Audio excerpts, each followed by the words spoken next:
It is showtime.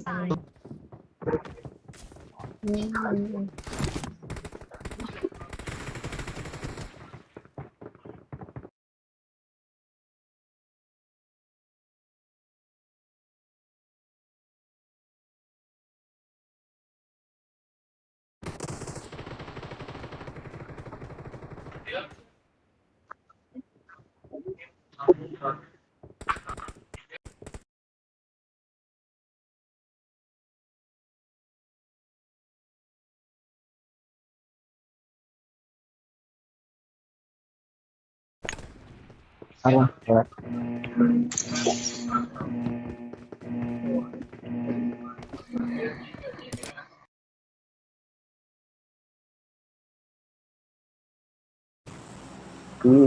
Jauh.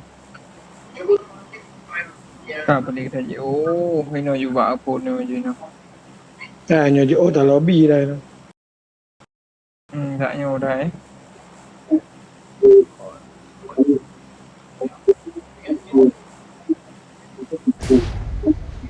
Akan kembali.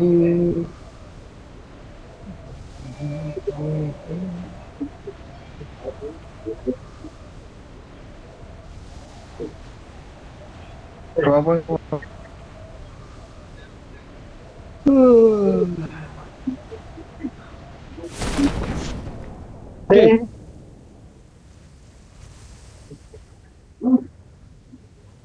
Kuat kan? Watch out. Apa ni?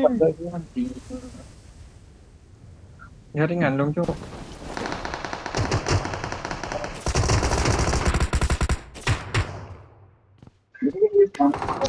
Help. Kok Maya? Kan budi lu.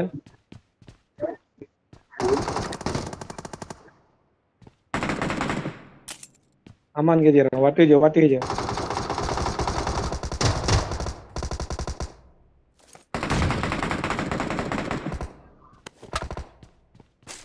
Dewe.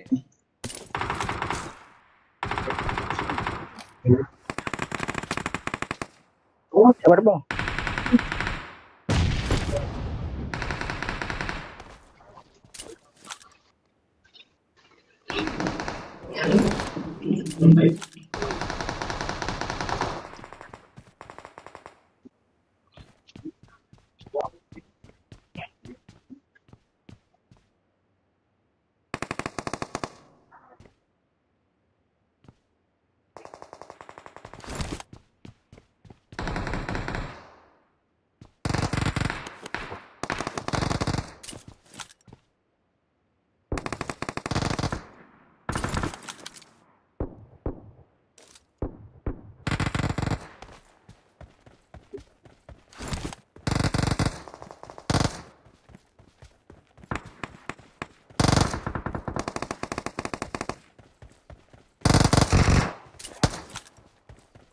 Mày thì bé bé nó bùi.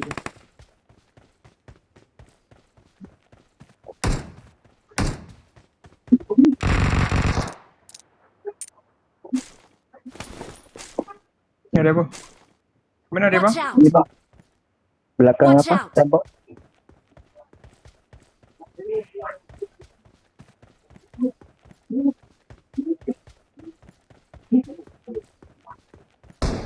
Udah masuk.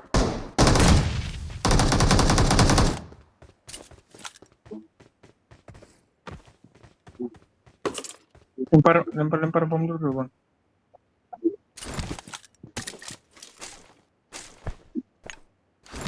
Molotov deh. Lanjut. Aku ada ini bang. Oke. Lempar aja dulu, Bang. Nah itu harusnya sih. Di kamar kanan deh bang.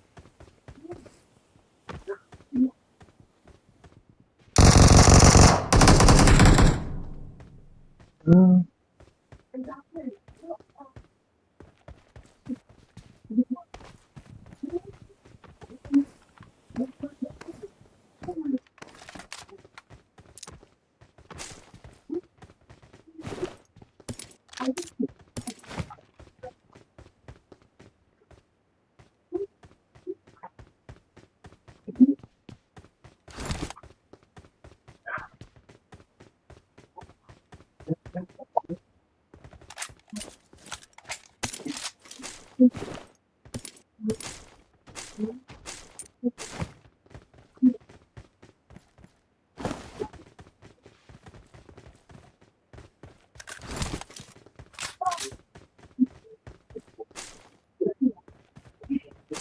bang, ikut aku ke orang bang.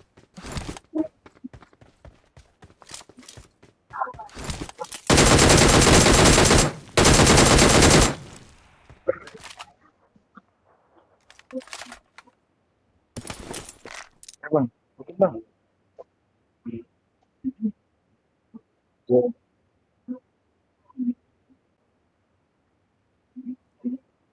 ada kali 8.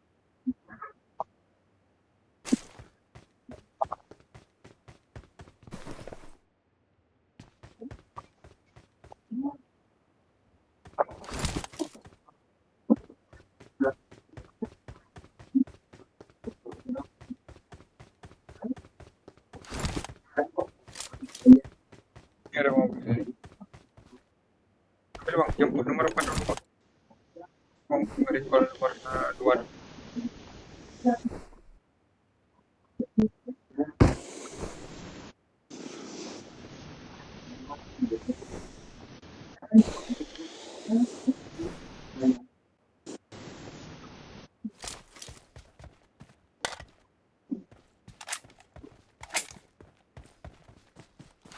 Oke, ada orang.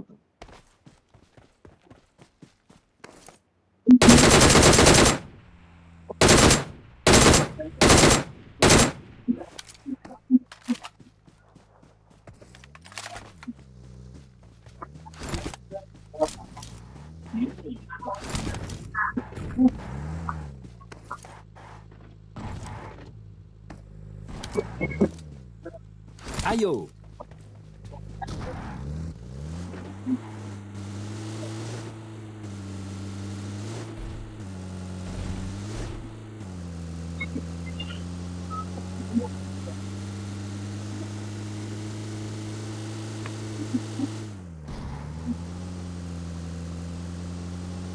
Watch out!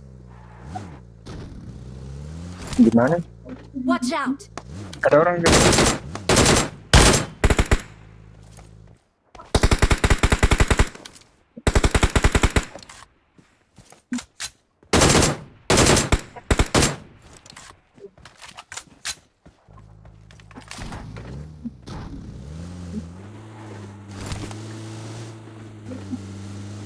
I'm recalling a teammate.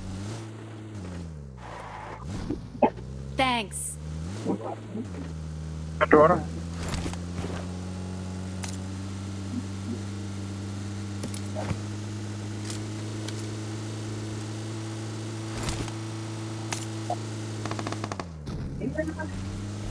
Ada orang.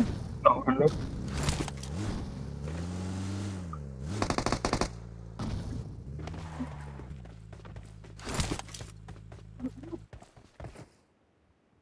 Pak ini dulu pak.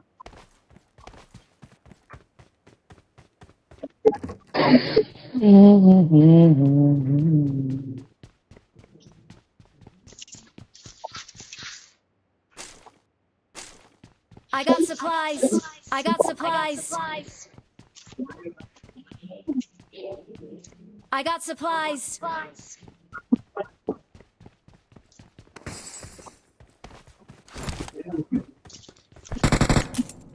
Anjir, temannya di sini kan.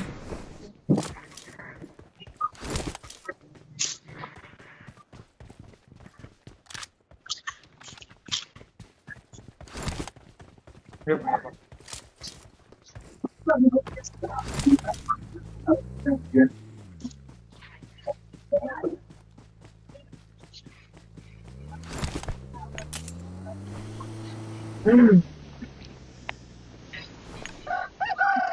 Oh, dari ayo ya. Ya, ya.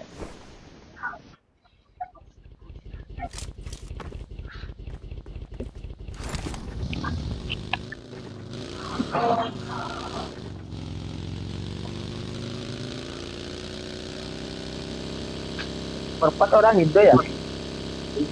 Orang Indo bukan situ bang.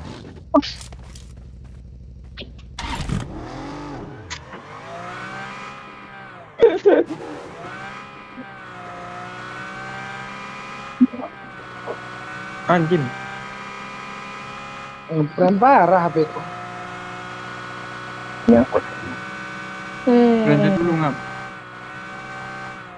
Di belakang mobil. Buat Gak ada uang. Mana belanja?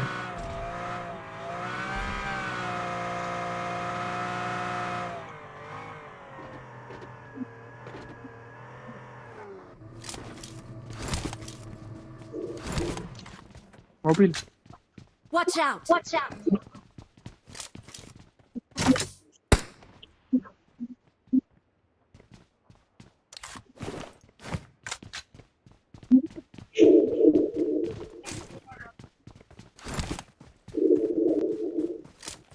Belakang rumah Watch mobil out. di sini situ.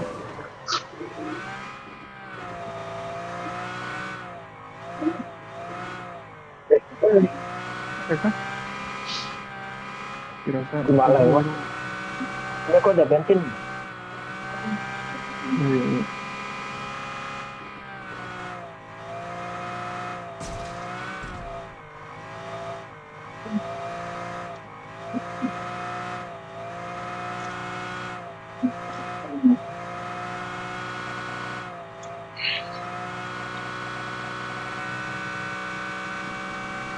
Iya. Iya. Apa yang apa? Kayak ada Watch orang out! sini. Buat lanjut. Speed ya. Buat.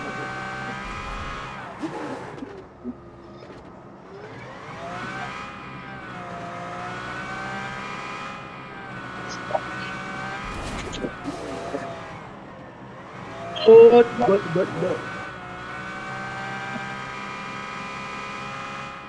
Ada bensin kan? Ada.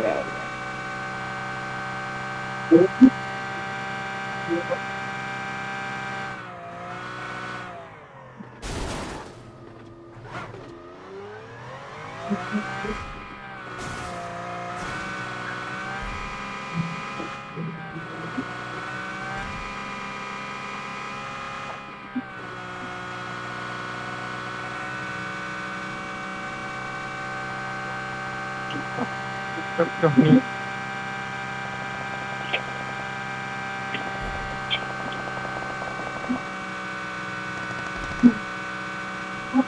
Untung ada temennya anjir.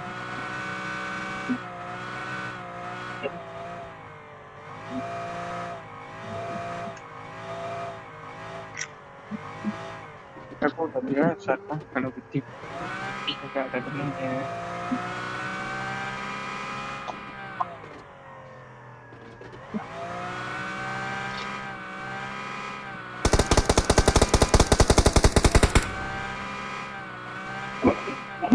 Watch out! Saya parah tadi. Mana. Pak gereja. Jonas, tunggu nomor 3. Gereja. Gas.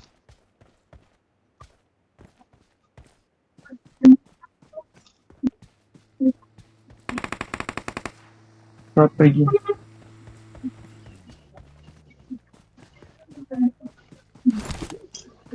M4 nih.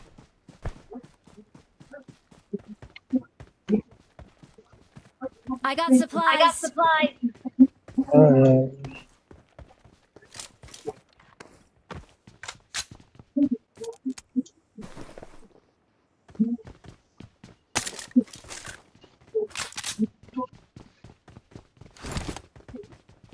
Ada lagi mobil gitu. Ngeprem.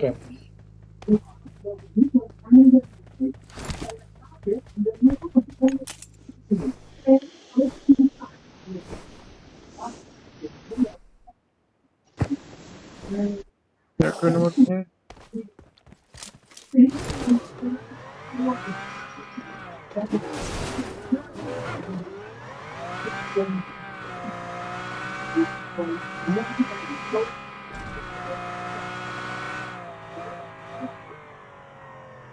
Udah mau kita juga di sini.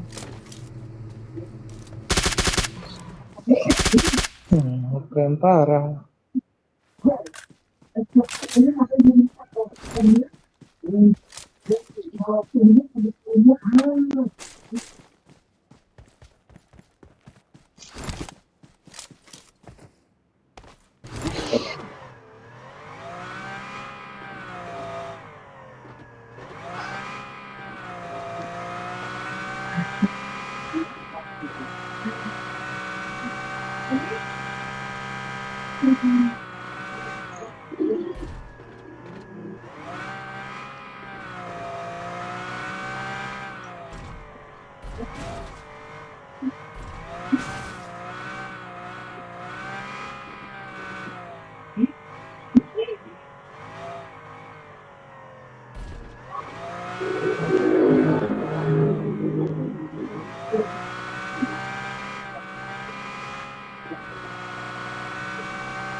Ada gue lihat mobil Marked a di sini. location.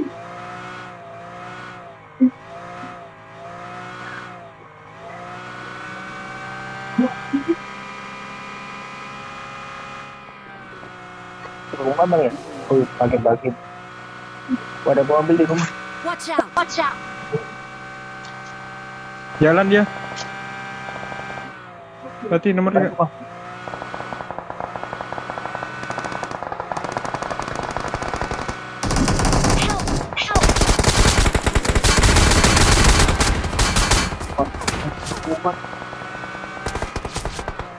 Nggak ada mobil kan nih? Dapat guys Oh, kita cuk, di satu lagi, cuk. Watch out! sini ya. Dewi ya, aku jalan kaki nih, agak lambat dikit.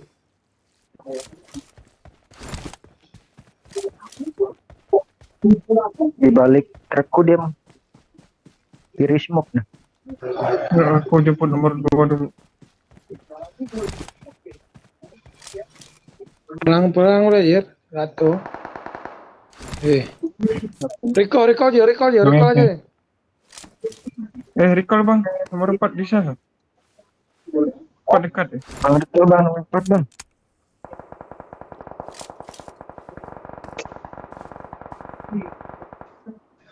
Please recall me. Mati aku.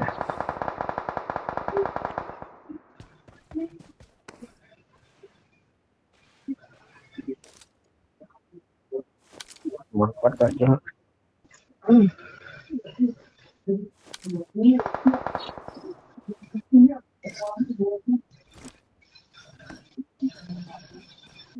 Ada recall nomor 4.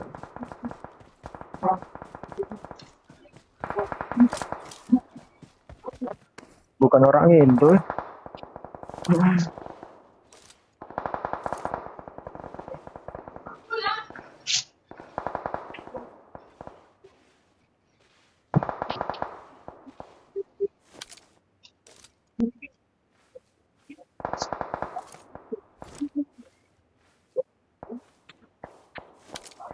Ya ada coba gila mana sultannya.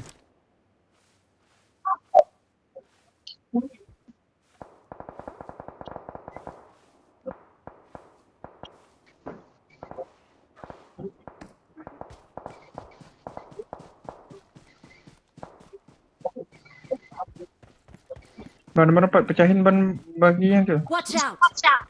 Dia nggak bisa jalan.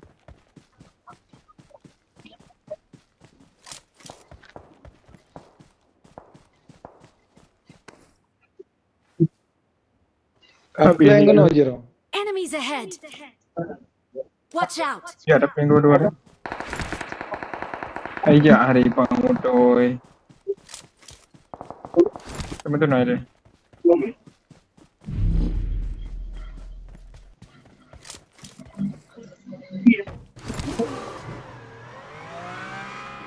Kamu tahu aku kan?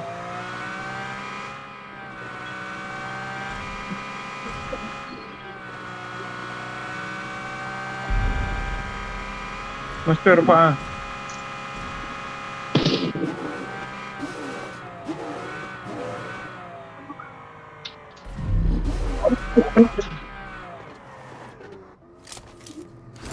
Anale anak bude ya. Taman.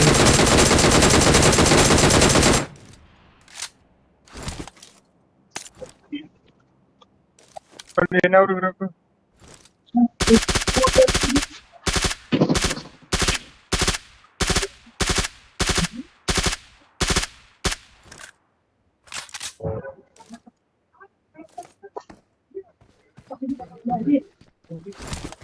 Pukul aja dong.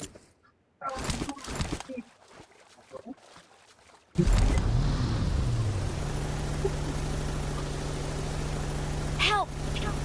Ada. Help! Anale anak bude nol deh. Itu bisa kaman. Lupa hai dia. Aduh. Lompat. Oh iya mau bude lah.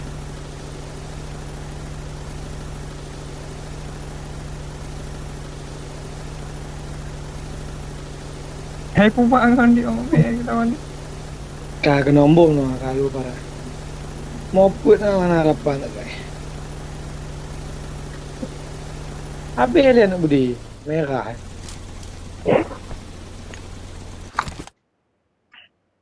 Dia dengar sini ada kita jual tu. Dalam contoh tu. WP dia kan.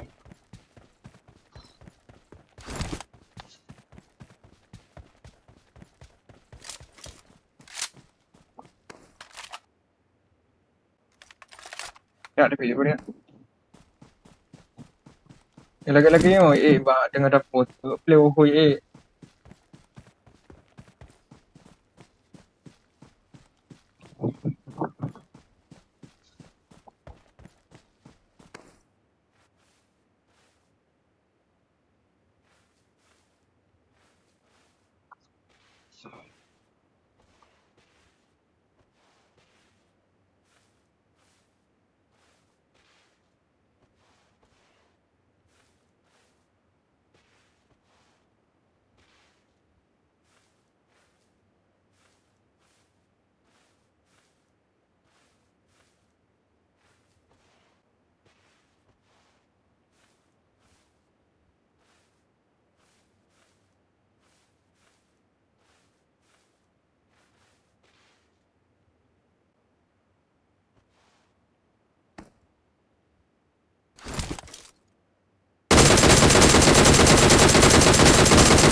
Well, the गाडी वाला आएर के होस् त्यो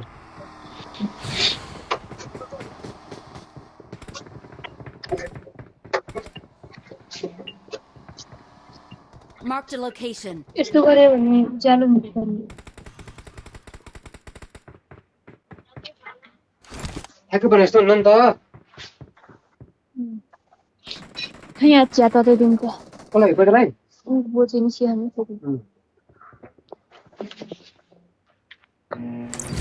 अया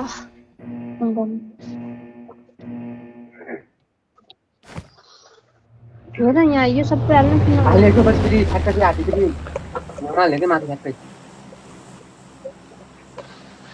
त्यो भएन यो कहाँ जाने हो गरे चाहिँ चार मात्रै कता लैजान्छ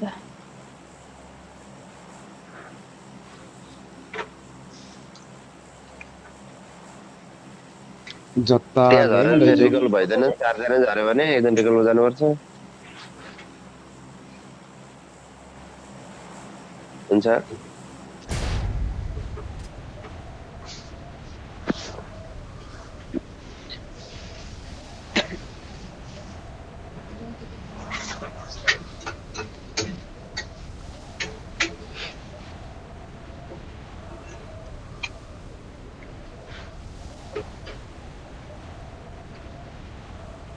है हाम्रो तल छ है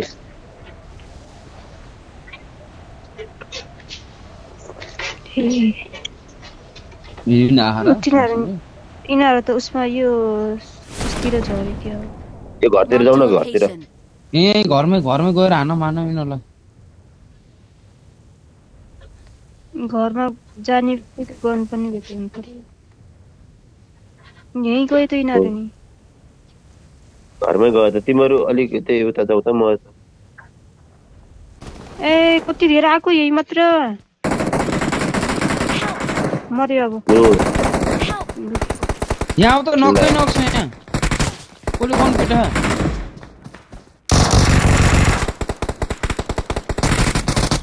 Help!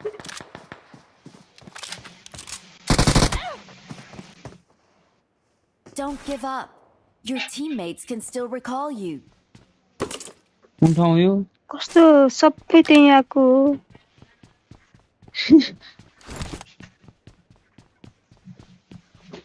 रिकल गर्दिम गर्नु पर्यो नि आउला पछाडि फेरि आयो भने लबीमा जाने आयो भने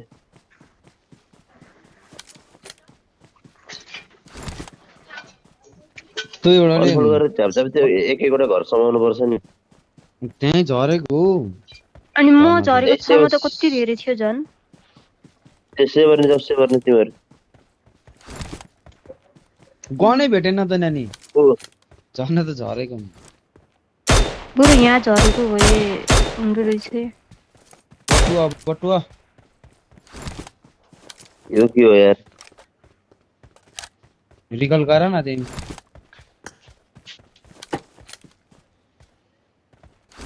के हो र अनि मनी खाप्न च्यारे च्या यार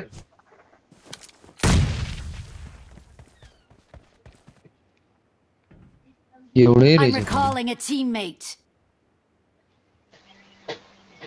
Thanks.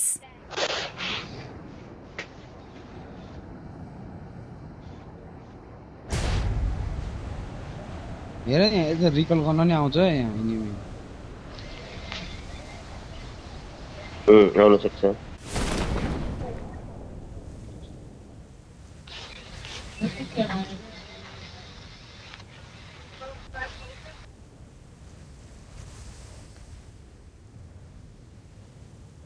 मेरो हेर्न नजिक एनिमी छ जस्तो लाग्यो यार बट रहेछ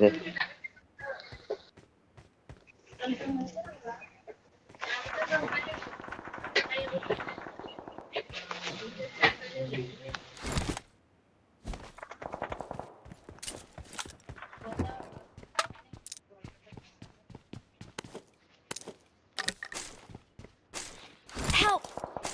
ला एनिमी पनि रहेछ यार ला कसलाई हो ल ल आऊ आऊ आऊ आऊ भ्याउँछु ढुक्क किन मलाई देख्यो त्यही अघिको उताको आयो Marked a location. यता छ है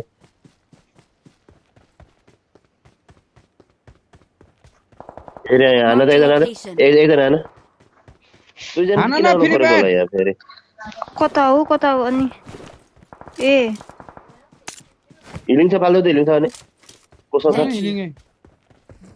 Help! नि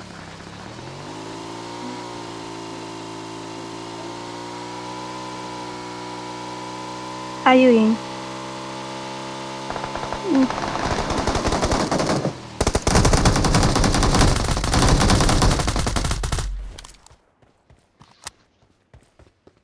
पिस्टल उठाइदियो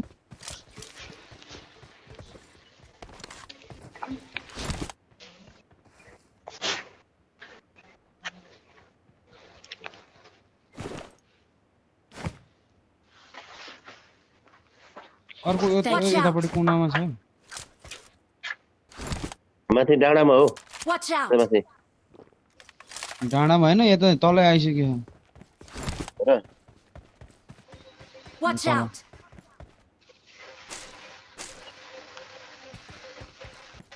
पुरा दुईटा नग हानेको त आइरहेको कि दुईटा होइन एकजना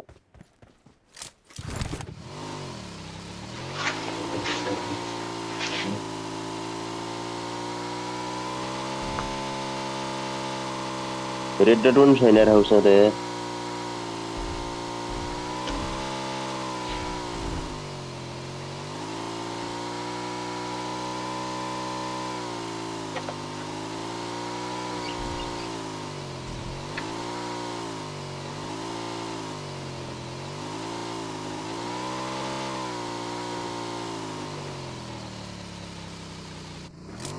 कहाँ गयो एनिमी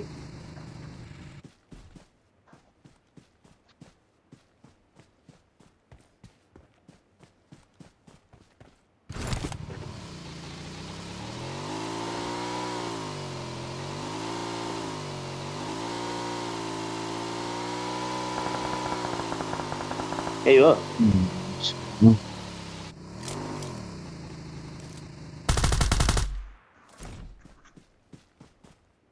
यहाँ नराम्रो जाउँ सक्छ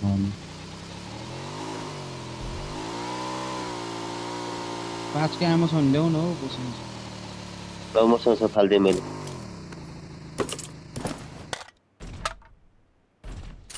आयो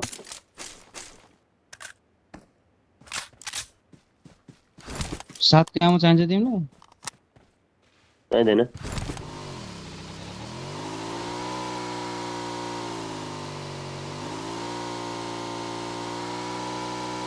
मसेवर निसेर है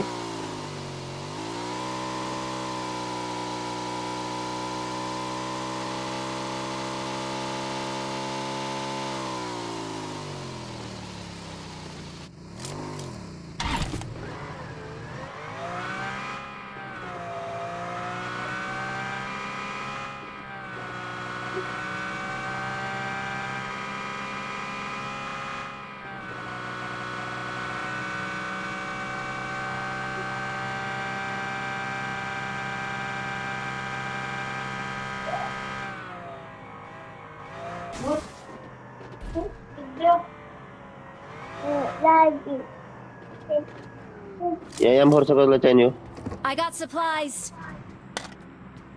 छ मसँग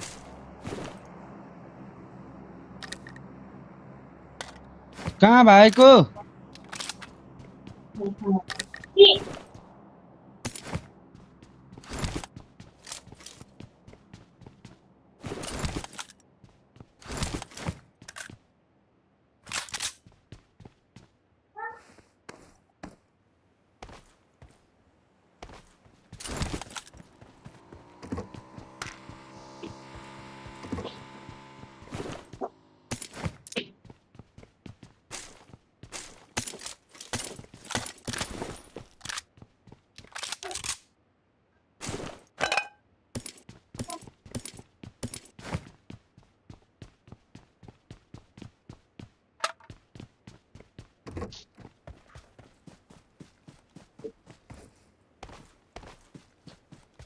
कति छिटो इनिमी सकिएको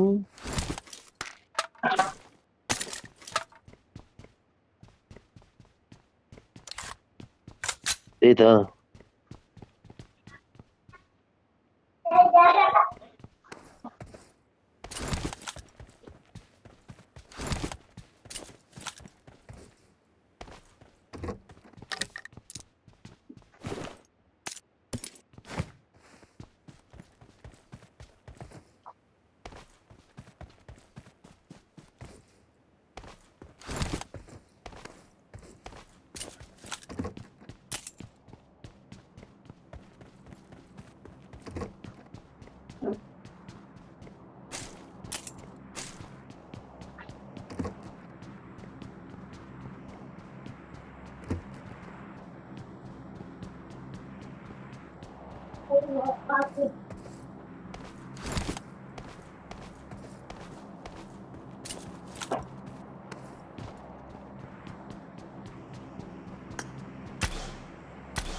हुन्छ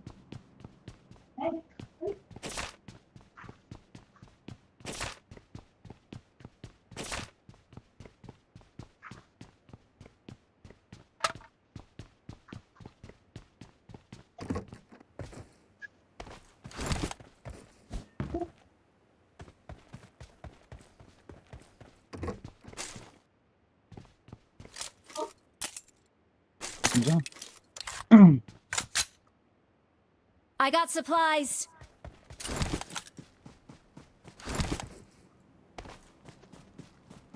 छ पैसा चाहिँ थालेको थिएँ बरु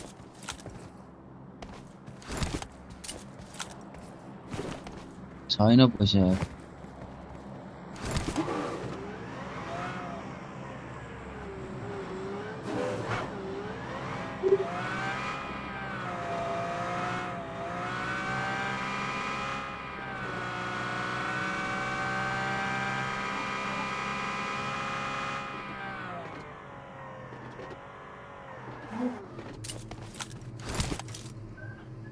I got supplies.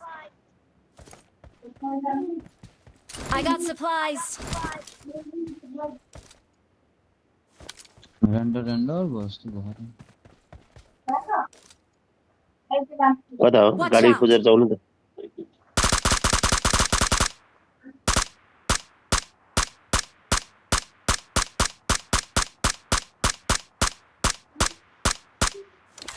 खै हाम्रो गाडी छैन ठुलो गाडी एउटा Watch नि out.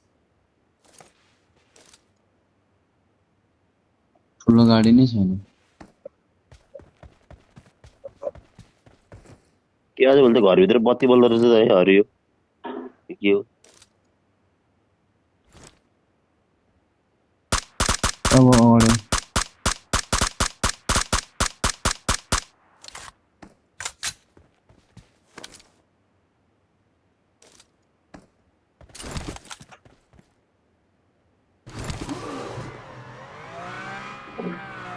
अघि यहाँ गन भेट्नेले डह्रो किलो उठायो होला नि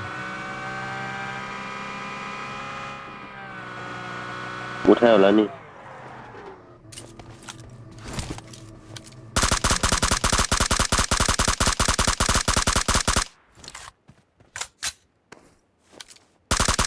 म त अटो रिकल छोडाउनु पर्छ के हो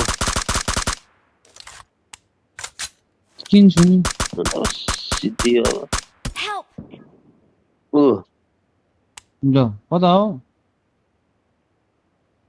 कसले हान्यो Marked a location. गाडी छैन अब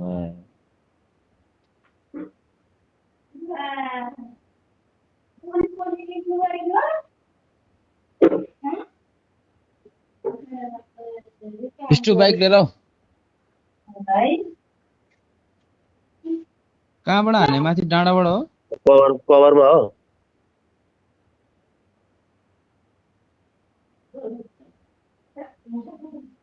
कभरमा हो कि हो नत्र आउनु पर्यो पर भनेर छ Marked a location. तिम्रो कहाँ हो कि खै बाइक लिएर आऊ गाडी लिएर आऊ यार के गरेको तिमीहरू कहाँ छ र हो बाइक गाडी कहाँ छ र रनिङ हो 3 दिन अगाडि त थियो त बाइक त अनि ए उता त फिस्टुसँग हो बाइक भएको I'm really sorry. अनि तिमी यहीँबाट आएर चाहिँ त किन रिभाइभ नदिएको त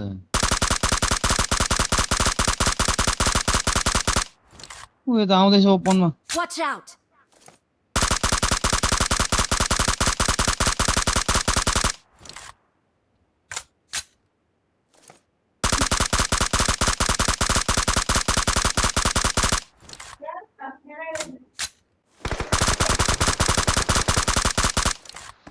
ल तिनतिरबाट घेर त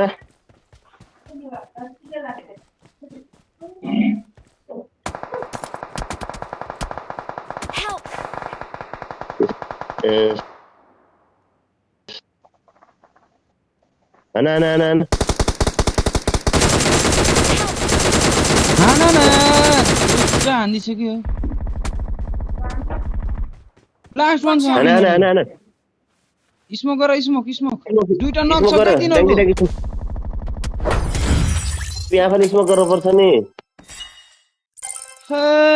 तेरिका तिमीहरू कति ओपनमा हिँडेको त यिनीहरू कति ओपनमा हिँडे तिमीहरू कस्तो यो दुईटै नक मैले हानेको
Let's fight together.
Enemies ahead!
Time to act.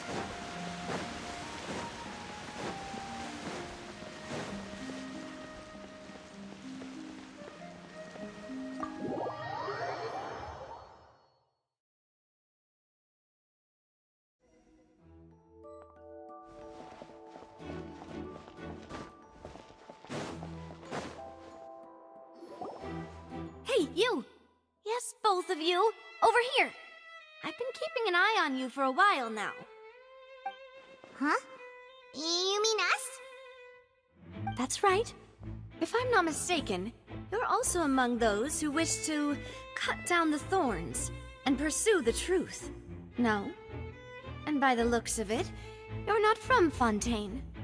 Well, you're right on the more about that one, but who are you?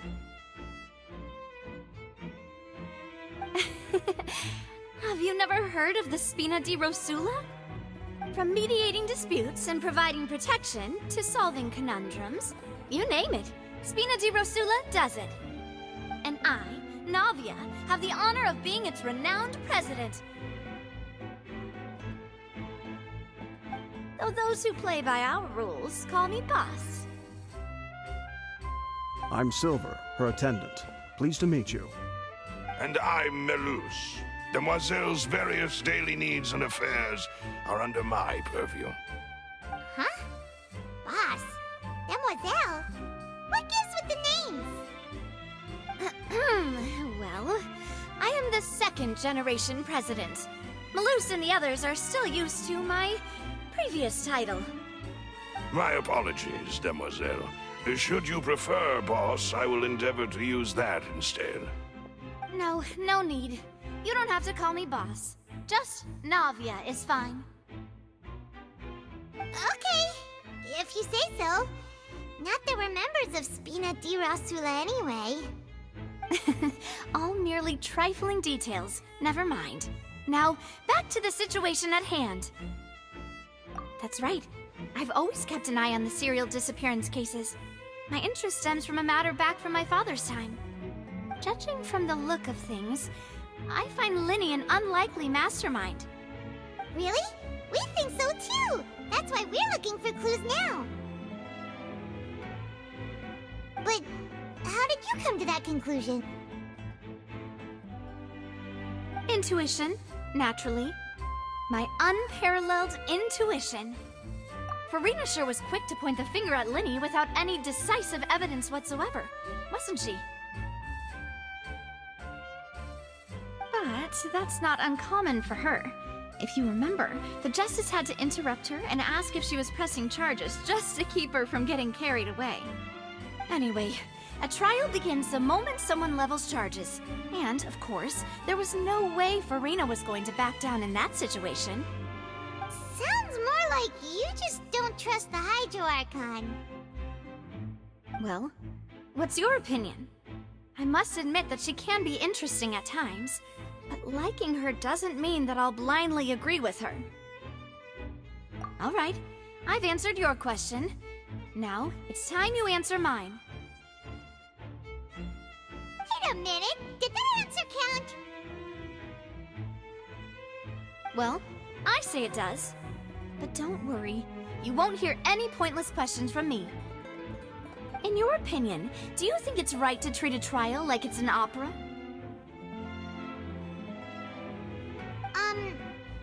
Well? And why would that be?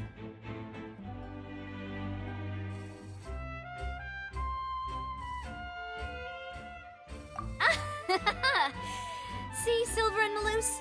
I told you they'd be different. Most astute of you, Demoiselle. I, too, think that the Traveler's response was most excellent. No matter how wonderful the script or how fervent the audience's expectations may be, the trials that go on stage here must be based in fact. And if that can be done, boss, then... All right, that's quite enough, Malus. Anyway, I like your answer. You pass with flying colors. Now, I need to make some preparations, following which our joint investigation shall commence. You two shall be my assistants. Wait! Since when did we become assistants? Oh, well, I can be the assistant, sure. Or your companion, if you like. I'm really not that fussy. That's more like it. Far be it from me to brag, but I believe that Demoiselle's intuition will be instrumental in uncovering the truth. You wish to save a friend from false accusations, and we wish to unravel the disappearances. In this sense, our goals are aligned. You have a point. Huh. You're quite the talker, aren't you, mister? And what about you over there? What do you think? You seem like you've got something on your mind. I have nothing to add. Oh, alrighty then. We'll be making some preparations first. Just be sure to let us know if they start revealing Linny's tricks. Thanks!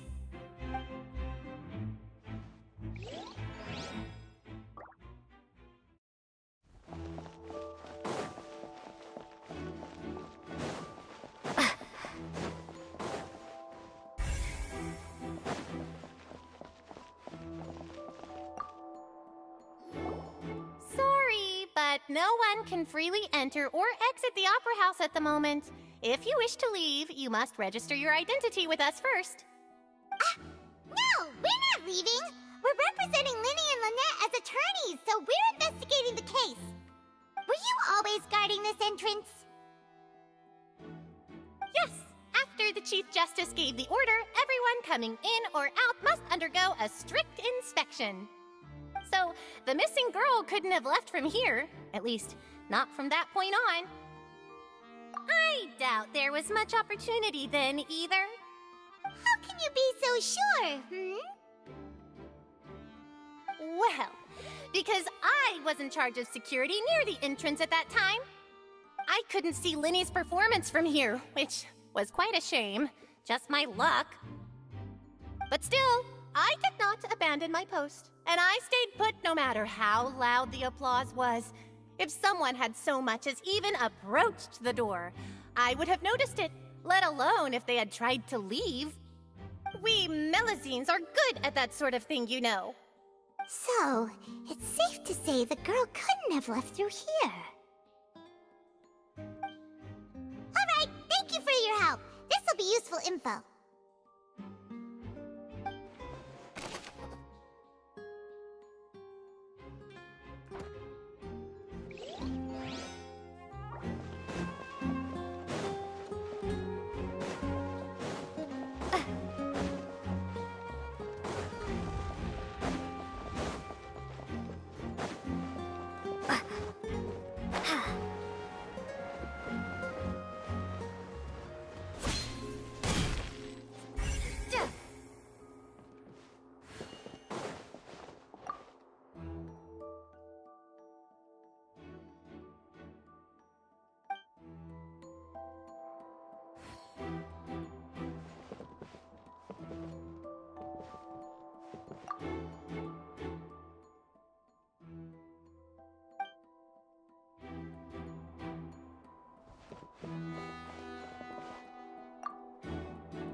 I see that you're investigating the area.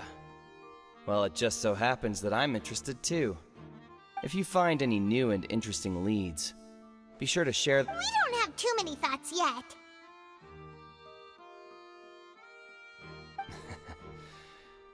Then why don't I tell you my hypothesis first? The way I see it. And I'll start it with that loud thud. The thud? Oh, you mean the sound that happened during the countdown? Yes, exactly. It wasn't terribly loud, but I suspect that most people heard it. It's just that everyone was awaiting the results of Linny's trick with bated breath, so no one paid it much mind. But now that the incident has happened, the thud has become an important clue. That makes sense. So, what do you make of it? I'm of the opinion that it may have been the sound of Linny's accomplice, Lynette perhaps, jumping atop the water tank or something like that. And when the pyrotechnics went off, she cut the rope, sending the water tank crashing down. But wasn't the noise we heard too loud for that? Perhaps the balance wasn't right, leading to a particularly rough landing.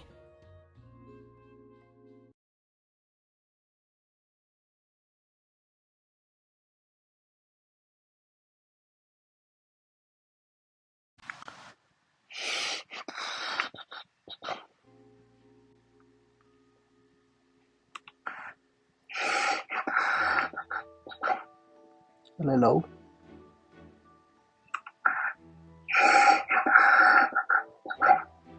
Hello.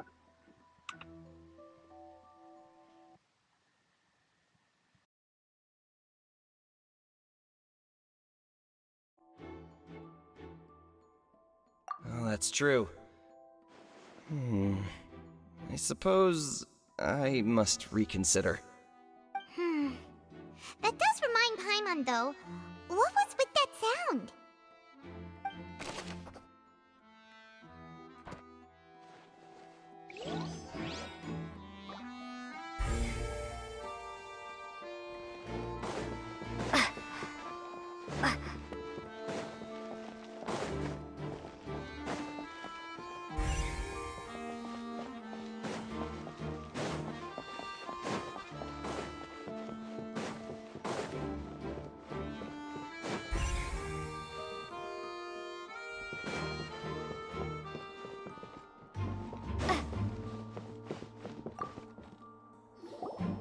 So this is the rope that broke and caused the water tank to fall. The rope looks pretty durable. How can it be burned through so quickly by fireworks?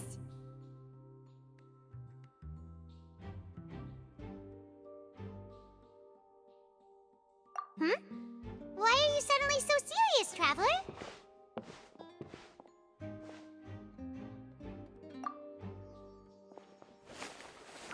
Whoa!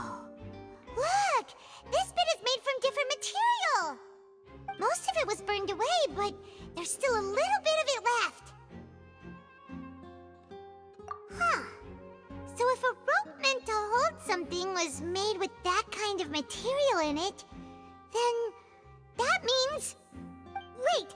Why don't you write all this down? Let's take notes!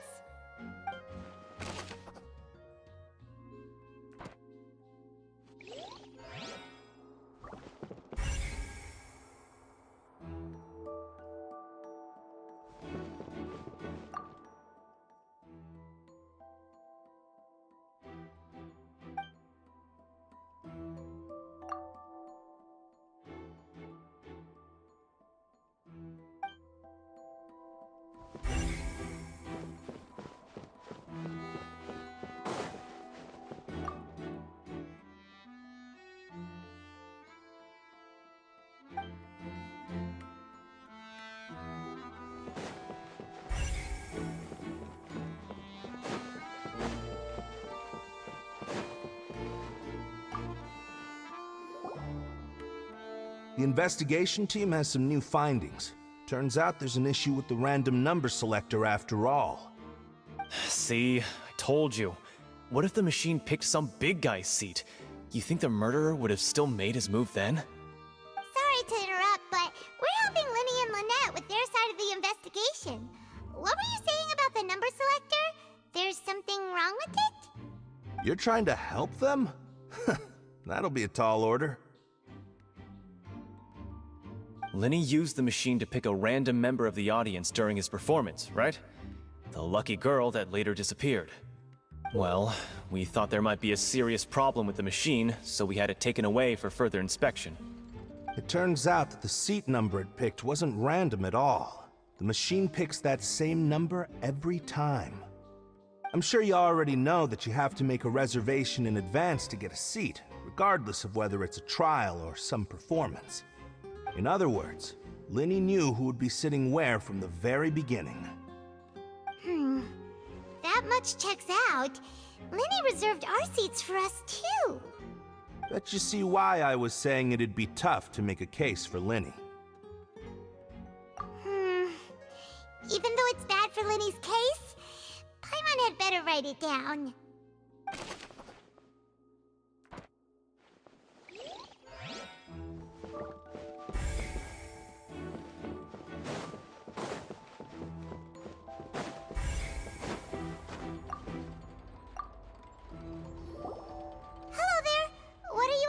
investigating.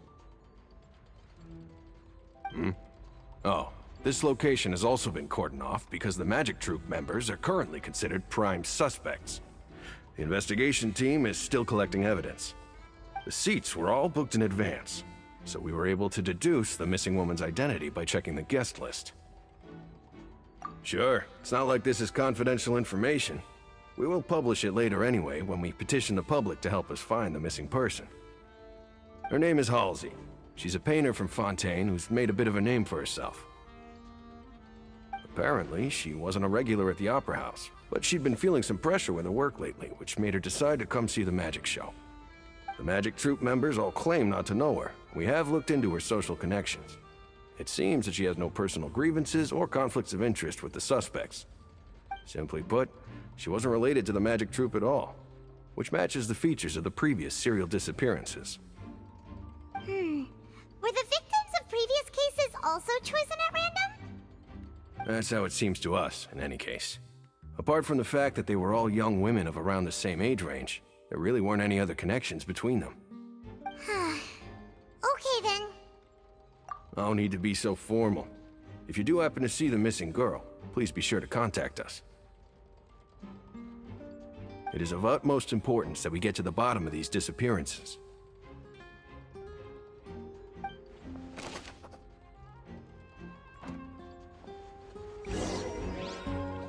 We've checked everything of note here at the performance venue.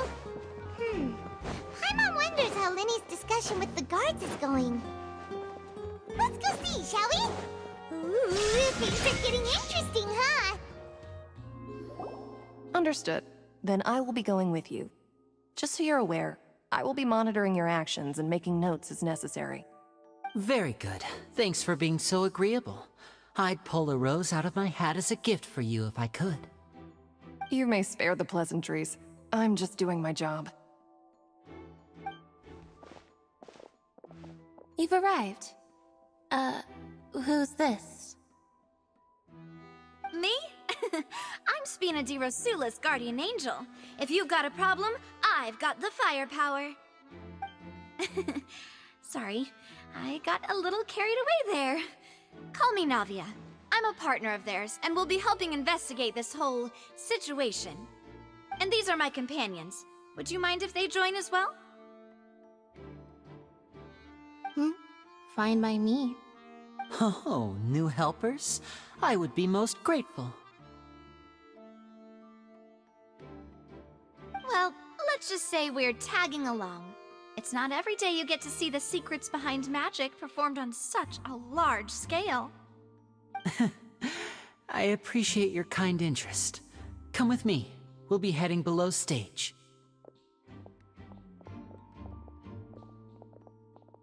Huh?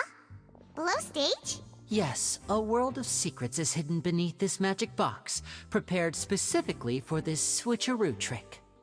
But before I reveal everything, you should have a look first. Notice anything strange here?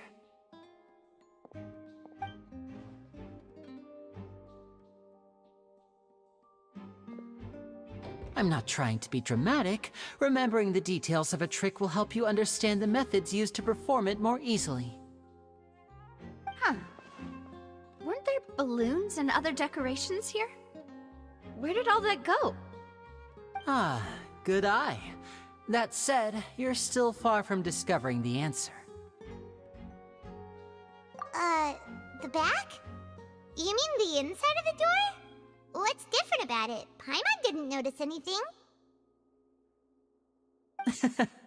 Very good indeed. I thought you might not be able to catch that, given that you were sitting in the first row. The back of this door was patterned. Those patterns are now gone, replaced by a smooth wooden board. So, if you put 2 and 2 together, what do you get?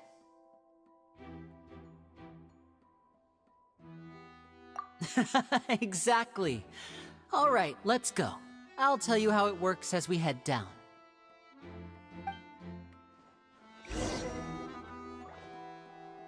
Oh, so there was a passageway under the magic box!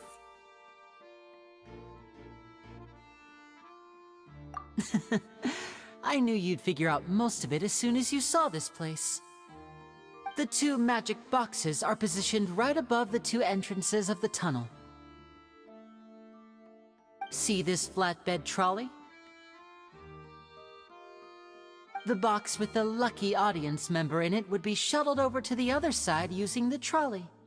This trolley can raise and lower and even rotate, ensuring that the box will face in the right direction. I see. So that's the purpose of the box inside another box.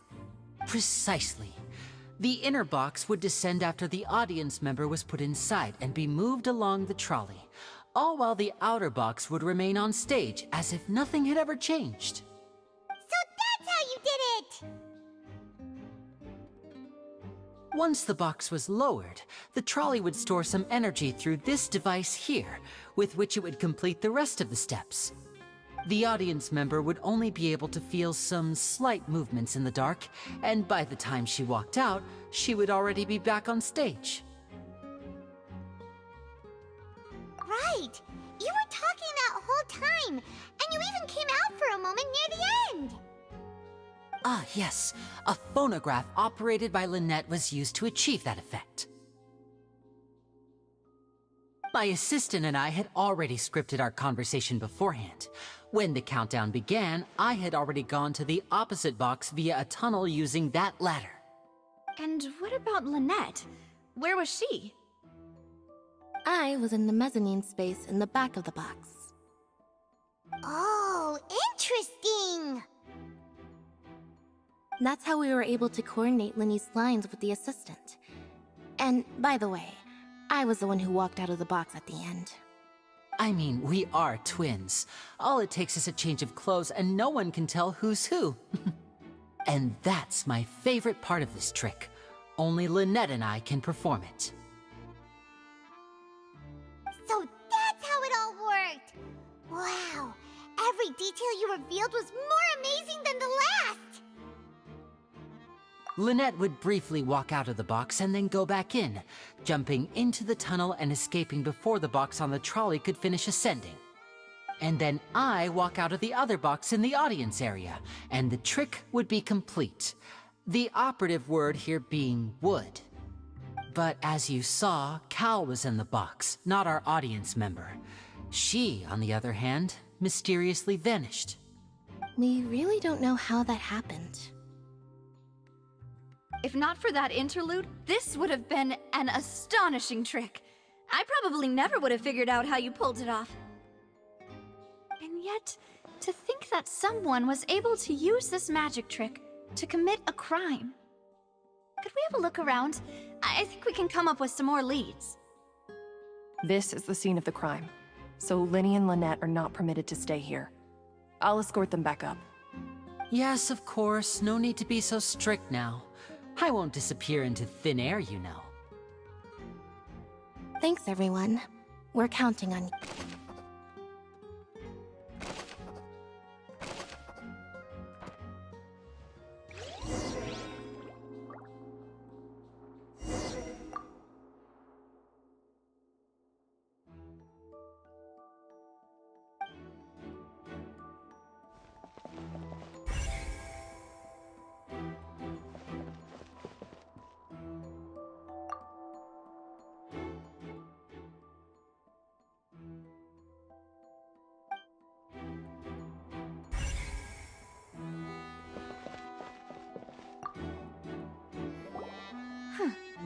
What's this?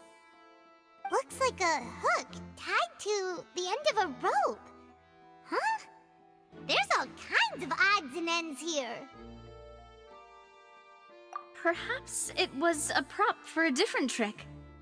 But why would it have been left here? Whatever it is, let's make a note of it first.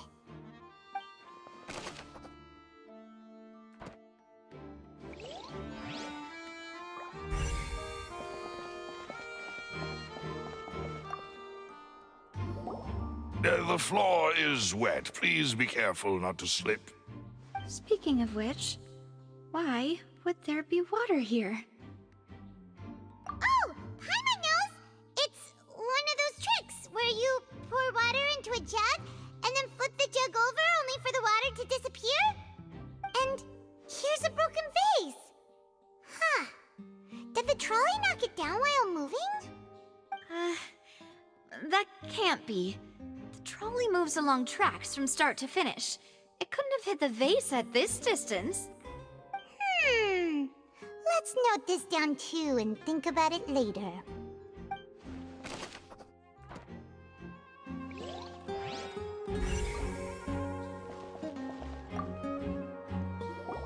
Oh, these are the clothes that the lady chosen from the audience was wearing, right? Her clothes are here, but she's nowhere to be found. Right. And do you really need to do that if you're kidnapping them? Ugh, this is so confusing. Paimon doesn't want to be a detective anymore.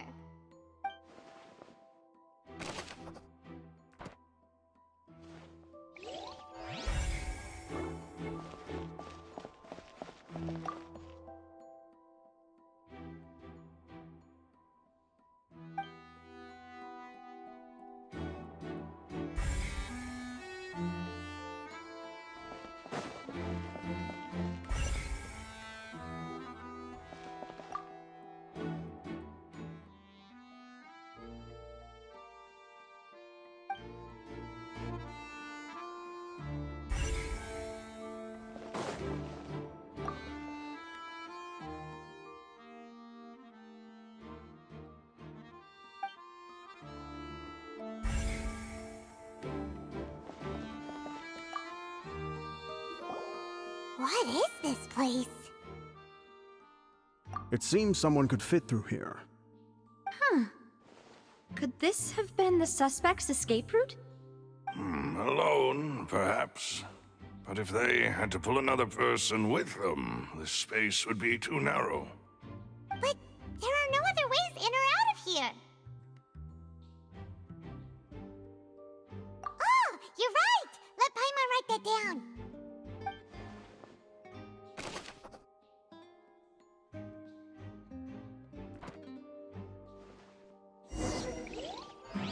Seems we're just about done investigating down here.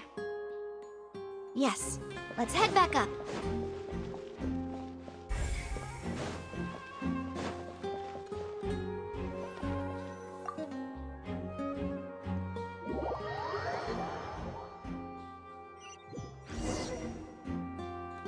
Well, we've ascertained the state of the crime scene.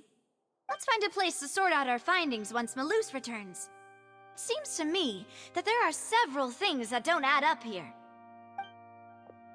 Apologies for the wait, demoiselle. So, what did the guards say? Did the criminal escape through the vent? They believe the odds of that are very low, since the vent leads to the Opera House's basement. The guards have checked the area carefully. No one left through the basement during the performance or after the incident, and no one was found hiding there. So the tunnels become like a secret chamber then! You know, like the kind you usually see in novels!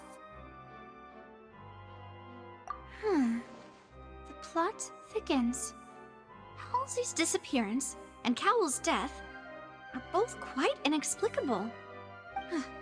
No wonder Farina was so confident in her accusation. All the current evidence points toward Linny and Lynette. In other words, the charges are very likely to be upheld unless we make some considerable progress. Charges and then trial. So if the charges are upheld, they'll announce a sentence? That's right. This is how a trial goes in the Opera House. During the proceedings, the Chief Justice and the Oratrice will hear statements from both sides. That's right. This is how indemnitium is produced. The statements from both sides, the defenses from attorneys, witness testimonies, and even the audience's emotions will all be projected on the Oratrice. To put it simply, it's as if the Oratrice has its own will, and is a judge in its own right. This also precludes any kind of favoritism on the part of the Chief Justice. And not that this has ever happened anyway. Once both sides have finished speaking, the Chief Justice will make his final decision. This, too, will be used by the Oratrice as a reference. Then, finally, the Oratrice will be consulted by officials. the result it returns is the will of justice itself. Huh? So that machine is the one that actually decides? Paimon thought Neverlet called the shots. In practice, there is very little difference. Both have always come to the same judgment, which is why people have great faith in the Chief Justice. Ah, yes, the guards also asked me to convey that none of us will be allowed to leave this place before the trial. Huh? Why? Because we've chosen to act as the twins' proxies. That makes us persons related to the case. They're concerned that we might be colluding with outside parties, or that we might find outside help to disrupt the case. And even if that were not so, it could prove problematic if we happen to spread key information about the case ahead of time. I'm ready to break out at any time. Whoa, whoa! There's no need for that! Paimon thinks they have a point. That said, are they providing food? Of course. I just hope you don't mind the lack of options. I'm afraid that catering to all tastes is not in the cards, nor is any guarantee of balanced nutrition. In that case, let's just sort out our findings together here. Pity. I was hoping to take you to try some of Fontaine's famous desserts, too. I mean, what better way to properly think through our findings than over some tea and sweets? Huh. Breaking out suddenly doesn't seem like such a bad idea after all. Just kidding! Just kidding! Paimon will still do her best, even if there are no snacks. Hmm? What do you mean, no snacks? Of course we'll have snacks. If we cannot buy some, then we'll simply make some. Huh? Here? But how? Understood, demoiselle. Everyone, please come with me.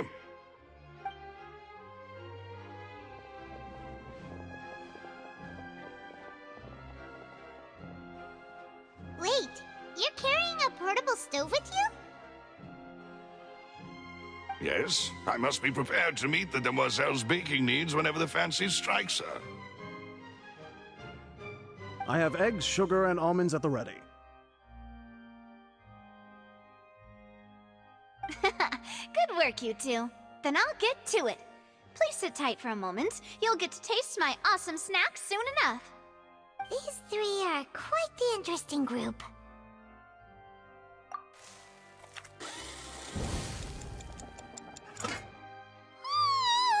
And Paimon thought it smelled good while it was still in the oven!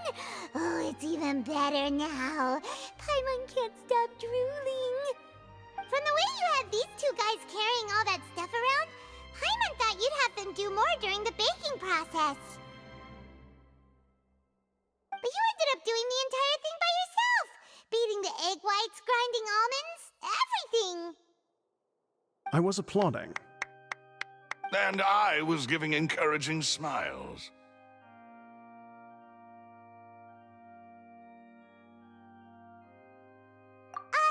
Paimon was just thinking, aren't you worried about getting your fancy dress dirty, beating egg whites, and baking like this? Well, I don't think it's carved in stone anywhere that fancy ladies can only read books, sip tea, ride horses, and play the piano.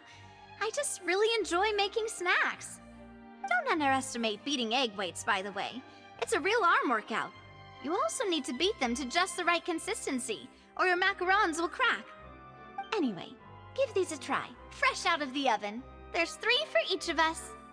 Only 3? Well, eating too many sweet treats might send all that sugar to your head. You wouldn't be able to think clearly about the case on a sugar rush, would you? Tea is ready to be served as well. This is Demoiselle's favorite, strong black tea with a floral fragrance that clears the mind and lifts the spirit. No need for concern. I'm merely doing as I should.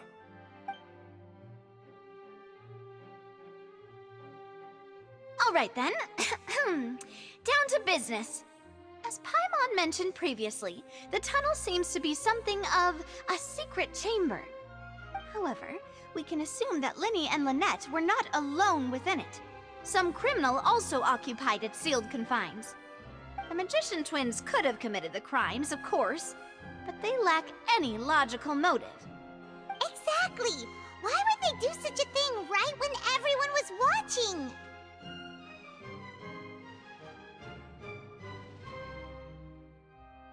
The flower vase and the thud we heard during the performance could indicate some altercation between Halsey and the criminal in the tunnel, resulting in the shattering of the vase, the discarding of her clothes, and her abduction.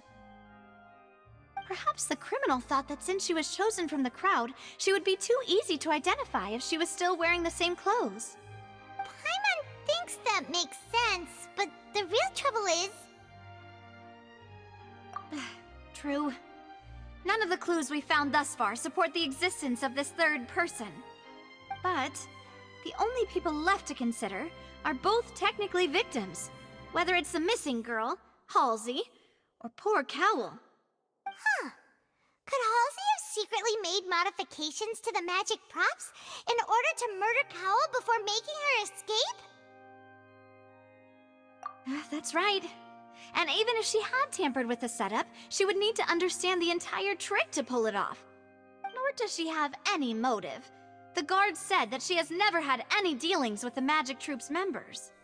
Were we not thorough enough in our search?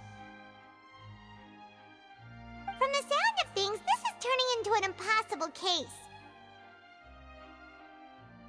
Your macarons are amazing though, Navia. They smell great! They're nice and crisp and super sweet! They are my specialty after all. And I see you've already had 5 of them. What? 5? Oh, that can't be right! Paimon only counted 3! Honest! Please don't worry about it. At my age, a few less sweets might actually be a good thing. No! Being greedy is one thing, but Paimon knows how to count. Besides, Paimon knows that if she ate too many, then others wouldn't have enough. Wait, even you don't believe Paimon? How could you? If Paimon ate those 2 extra macarons, then may they turn into stone in her stomach! All right, we get it. Well, I suppose one of us might have gotten too engrossed in our chat and eaten them by mistake. No big deal.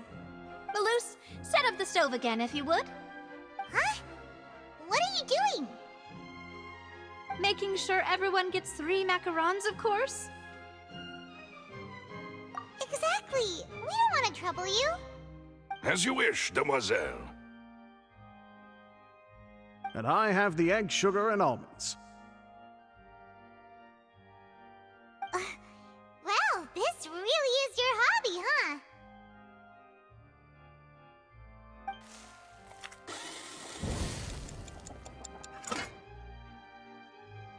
Well, that's it for snack time.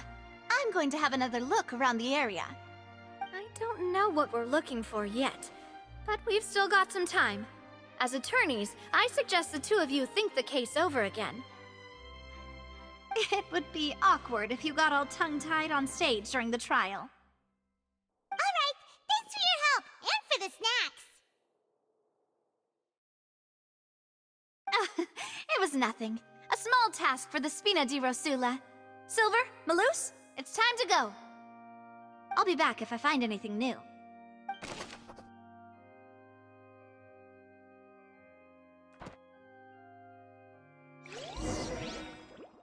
Alright, it's time to put our heads together. We've got to get our defense ready.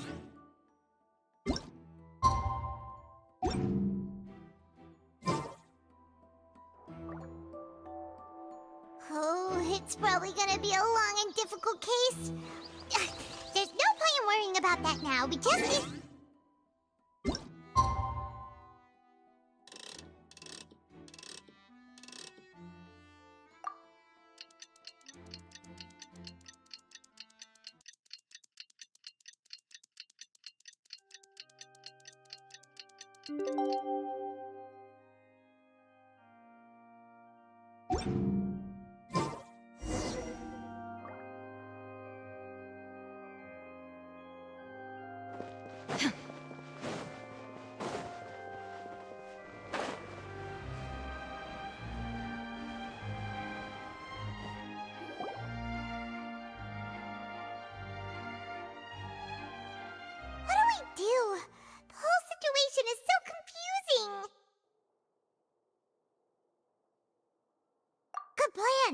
Impossible things don't just happen. We'll get to the truth one way or another. Just relax. Even if everyone else suspects Lenny and Lynette, at least we will be supporting them from the stands. Besides, I doubt Farina understands any more about what happened than we do. Thanks, Navia. Well, we'll be going then. Best of luck to you.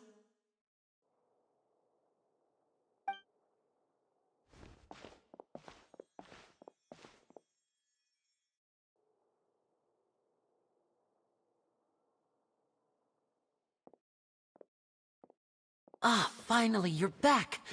Well, how did your investigation go? To be honest, you might be disappointed. No. We're already very grateful that you were willing to help. Well now, don't you all look disappointed. Don't tell me that your investigation came up empty-handed. That was to be expected, of course. The guilty can never produce proof of their innocence. But don't let that stop you. I shall be terribly disappointed should you, my most anticipated foe, concede so easily. Since both parties are present, I declare that the trial regarding the magic show incident is now in session. Firstly, in order for the audience to understand the causes and results of the incident, could we please have Mr. Linney explain the trick? Yes, of course. I will explain while Lynette demonstrates on stage. All the necessary items have been prepared.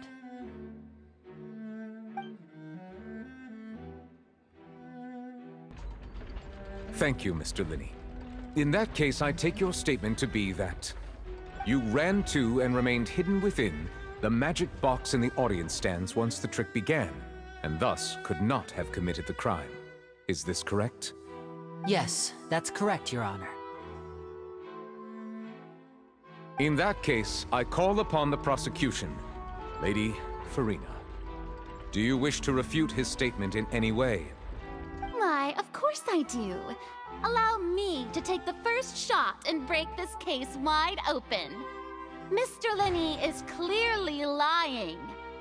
There is no way you could have been in the box the whole time if you were to abduct Halsey and murder Cowell. In fact, I'd say you were hardly in that tunnel at all. That is simply your hypothesis based on the presumption that I'm guilty. Oh, is that so? And if I may ask, what did you hear while you were inside your box? The roaring countdown of the crowd, of course. That's how I kept track of the time and built anticipation for the finale. And you didn't hear anything else at all? Nothing that might leave an impression of any kind? No, nothing. I see. But when the count reached 30 seconds or so, there was a thud. One so loud that I believe practically everyone heard it. Huh? Hey, hang on. Something's not right here.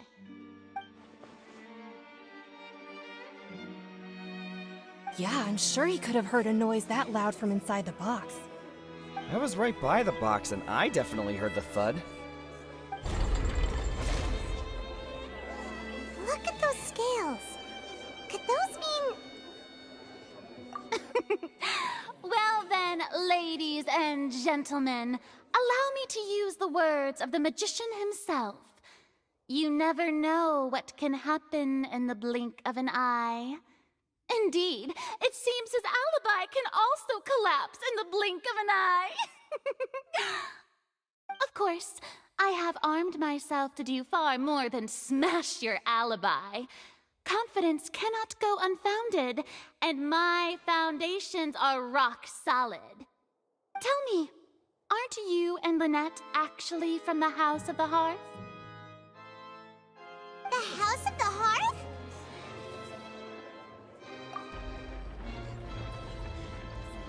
No wonder they did something like this. So the serial disappearances were the Fatsui's doing. Now it all makes sense. I've got a feeling that what happened on stage probably wasn't just an accident. That's irrelevant. Our identities have nothing to do with what happened. Indeed. Then perhaps you could tell us everything that happened during that 1 minute. Your first priority is to prove yourself innocent after all. I'm sure there is little that needs to be kept secret now. Unless your script already has holes in it. The Outlander is speechless. My, oh my, don't they look flabbergasted? Now comes the infighting and discord, I suppose. This was almost too easy. Good thing I made all those preparations. Seems the all-nighter I pulled last night is really paying off. Hey, Linny! Why didn't you tell us this before?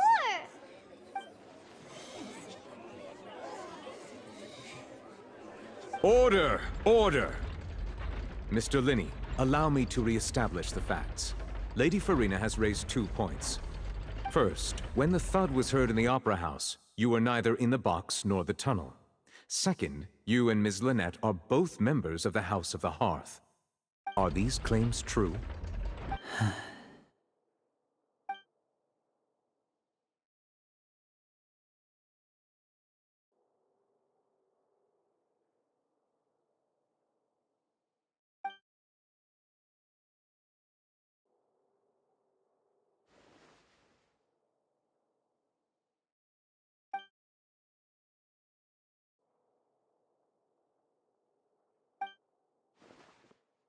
Please answer my question, Mr. Linney.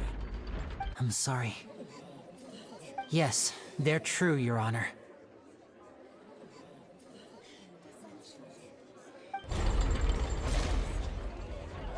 I knew it! Well, that's it. We might as well move on to the sentencing already. What should we do now? Granted.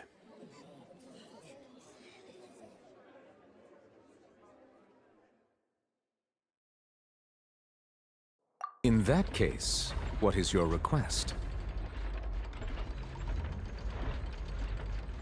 Is that really necessary? They're already as good as guilty. The defendant deceived their own attorneys. What is there left to discuss? Order! Order, I say! Your request is reasonable, and we shall adjourn. This trial will reconvene in 1 hour.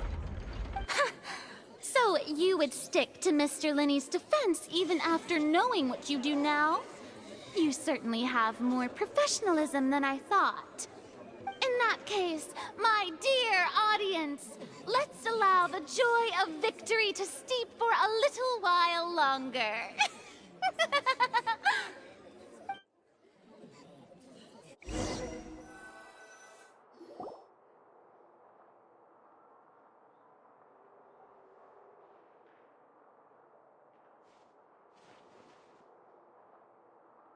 Well, this is awkward. I didn't think the Hydro Archon would dig all that up. I'm sorry, Traveler and Paimon. Yeah, sorry. Paimon doesn't know where to start. We trusted you two. We based our entire reasoning on the assumption that you weren't bad guys.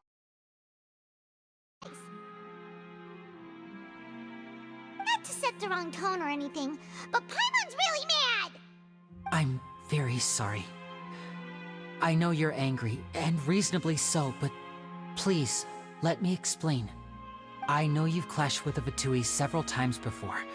I wouldn't be surprised if just hearing the word is enough to make you upset.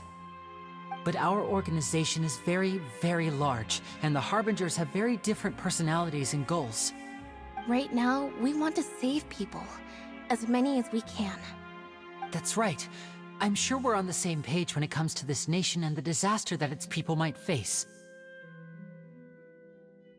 I knew if it weren't for our respective identities, we could become good friends. That's why I didn't wish to flat out lie to you, but chose to hide some details instead. The truth is very important, but being completely transparent about everything would see us spending more effort than we need to. Right. So, you be the judge. Heck, if I were you, I fear that I'd even struggle to trust me at this point. You met a Fatus who works as a magician, a trickster by trade. All by coincidence, too. But still, I'm asking you to trust me. I am no criminal. At least, not in this case. Sorry. Please forgive us. Well, you both say that, but...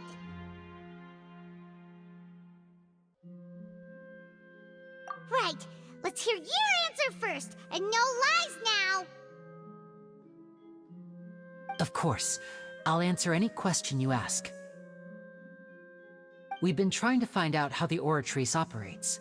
We want to know why it has a consciousness. Why can it deliver sentences accurately? During our investigations, we learned that the machine's core is beneath it. From that moment on, Lynette and I have been designing this box swap trick, with the objective of getting close to the core. Is that why you needed a whole minute? That's right. In truth, the audience would take about 75 seconds to count down from 60, while I would only need 15 to get to the opposite box. So, after jumping into the tunnel, I accessed the Opera House basement via the vent, and went to investigate the room in which the core is stored. That air vent was created during the construction of the tunnel specifically to execute this step. Well, nothing. As soon as I reached that room and was about to investigate, I heard someone's voice. Which should have been impossible, of course. I was quite certain that I was the only one in the room. That voice seemed to recognize me and tried to speak to me. I chose to err on the side of caution and retreated the way I came. On the way back, I saw the broken vase and the clothes on the ground, but the countdown was almost finished, so there wasn't time to give it any thought. After that, the homicide occurred just as you saw. Well, that explains why you didn't hear the thud. Because of that prophecy I told you about, of course. We must know all we can about this nation's secrets in order to deal with that prophesized crisis. That's the only way we can save everyone. So, there you have it. The whole truth. I swear, I didn't hide anything from you this time. It was never my wish to proceed under this cloud of mistrust either. But, like I said earlier, you can be the judge. If you want to leave because you don't trust the Fatui, there's nothing I can do to stop you. Well, Traveler, you decide. Paimon will follow your lead however you choose.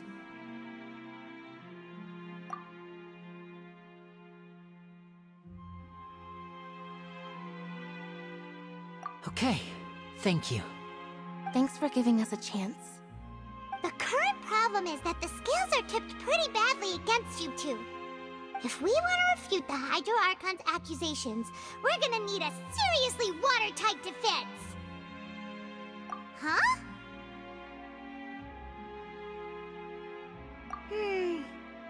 Oh, Paimon thinks she gets what you mean.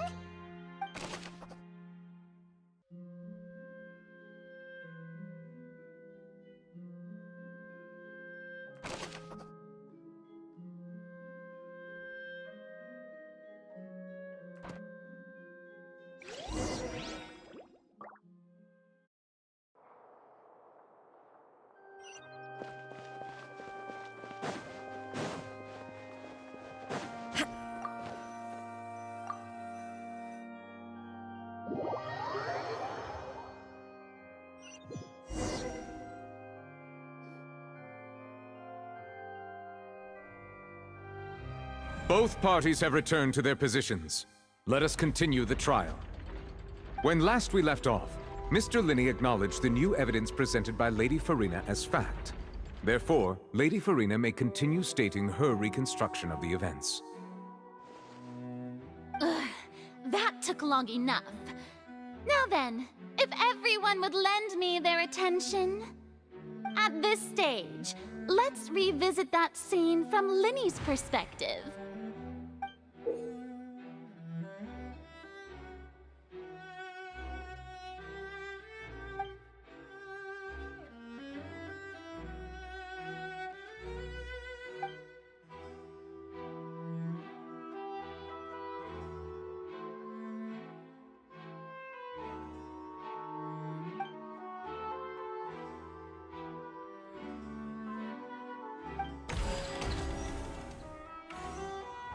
As the countdown began, he entered the tunnel. When the flatbed trolley passed, he opened the box and got into an altercation with Halsey, which caused the loud thud. He did not realize that this sound could be heard by everyone in the opera house, which is why he claimed earlier that he could not hear the sound. Finally, he used the vase to knock her out, before making her change clothes to prevent others from recognizing her. At this time, Cowell arrived in the tunnel, having heard that strange noise, and caught Linny red-handed. So Linny proceeded to knock him out too before stuffing him into that box. Afterward, Linny passed the unconscious Halsey to his accomplice through the magic box in the audience stands, before operating the devices such that Cowell's death would be ruled an accident. And there you have it. That's the truth behind what happened. Does the defendant's side have any objections to Lady Farina's description of the events? The key to refuting Lady Farina is the order of events. What Linny experienced and what he saw.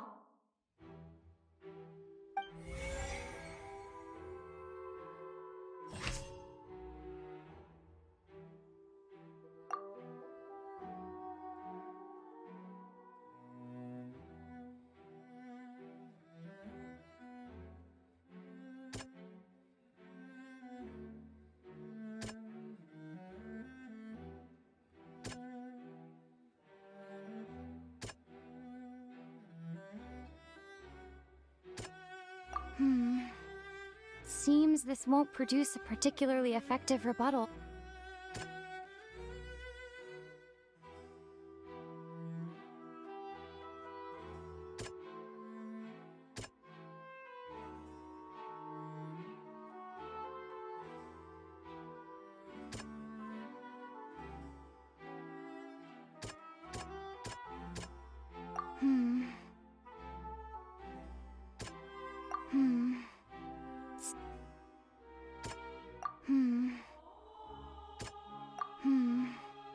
Seems this won't produce a particularly effective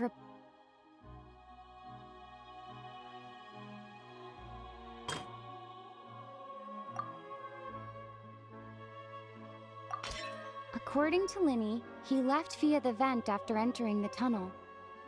He couldn't have had that altercation with Halsey.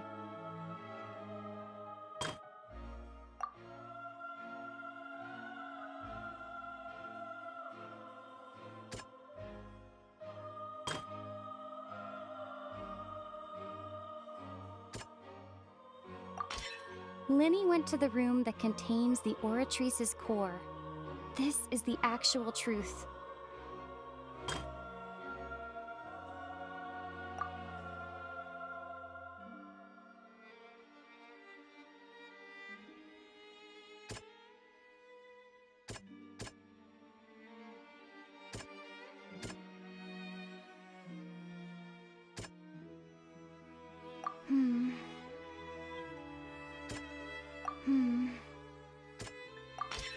Linny did not take part in the underground altercation.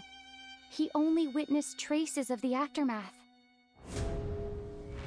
Attention! Ace Detective Paimon has something to say! When the countdown started, Linny did indeed go into the tunnel. But he immediately used a vent to access the Opera House basement, which is where the underground core of the Oratrice is stored.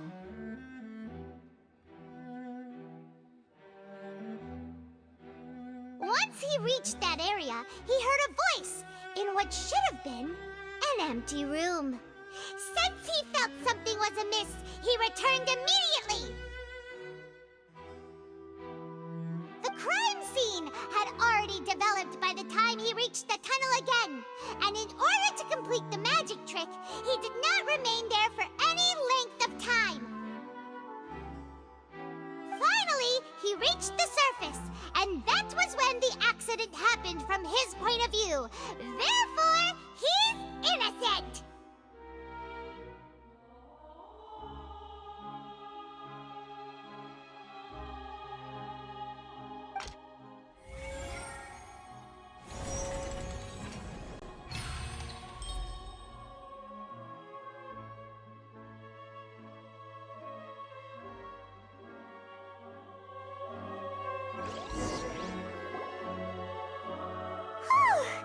Paimon did it! Paimon actually managed to say all that! Wasn't it awesome? In other words, you believe that he knew nothing of the incident? That's right!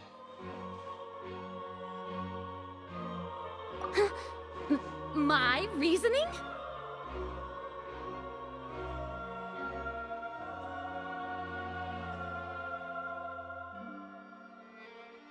If that's the case, then if Carol hadn't entered the tunnel, who was the entire setup meant to kill?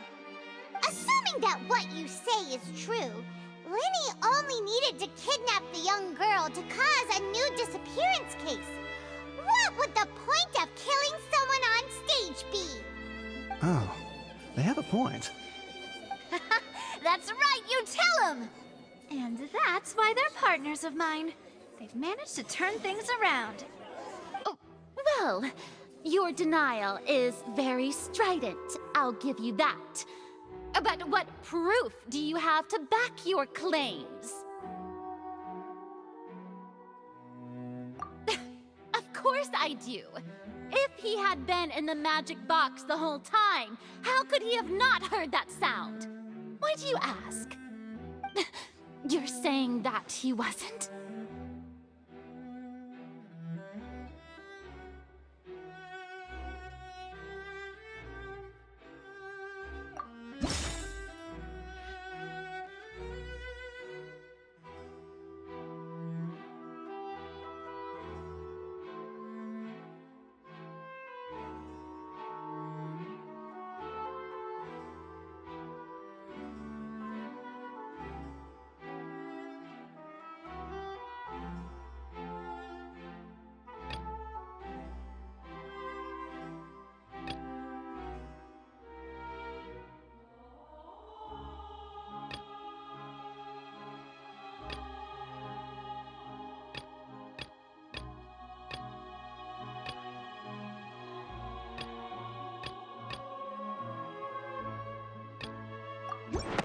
Are you sure we don't need to give this more thought?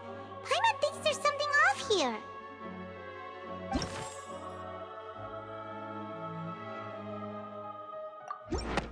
That's right!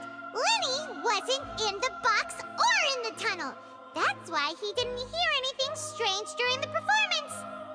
This means that when the crime happened, Linny had already entered the basement via the vent. The same clue you used to disprove his alibi has now become the best proof! Ha ha! How do you like that? Well played. To think you'd use such logic. Well then, if it wasn't Linny who committed the crimes, then who was it?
The deceased's name is Cowell, Linny's assistant. He would have been able to tamper with the equipment.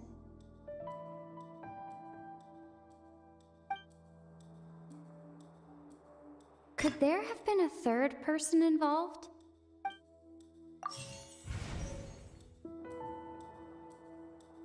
The deceased's name is Cowell, Linny's...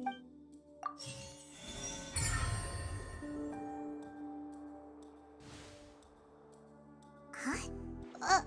That can't be right. Are you serious?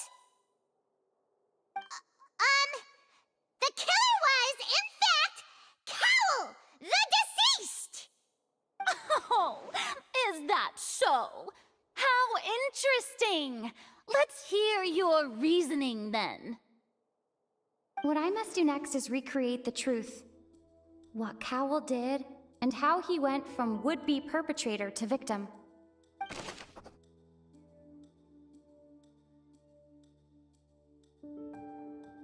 No one entered or left the Opera House through its entrances. So, where would the criminal have wanted to take Halsey? The deceased's name is Cowell, Linny's assistant. He would have been able to tamper with the equipment.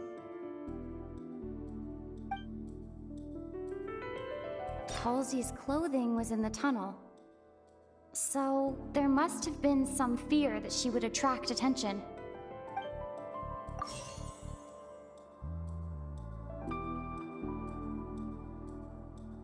The sound we heard may have come from a clash. Linny was not in the tunnel at that moment, which gave our criminal ample time.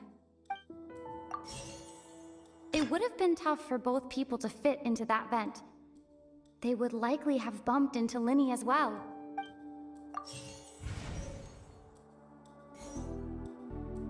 No one entered or left the opera. The deceased's name is Cowell, Linny's...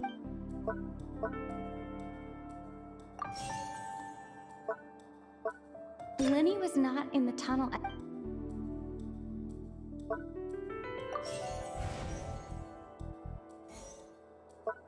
It would have been tough for both people.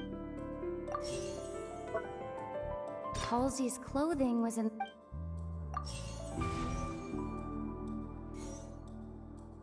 Linny was not in the tunnel.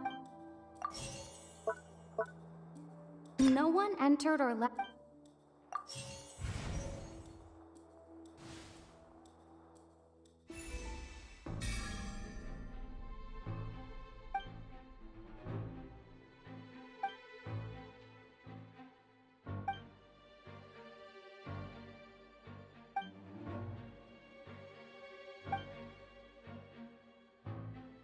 What's wrong, Traveler?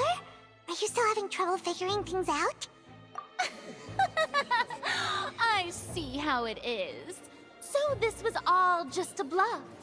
And here I thought you had something to show for it. But it seems you're still far from the truth. Look, since we're at a dead end, why not consider a different track? Just like the trick as it transpired, the end result must have been utterly different from the magician's initial design. If only we knew how Halsey disappeared. Well, that would be nice, but the tunnel only has 3 exits, and none of them seem very likely. And it's not like this is a magic trick where you can just make a real live person disappear. You know, like you did from that water tank, Lynette.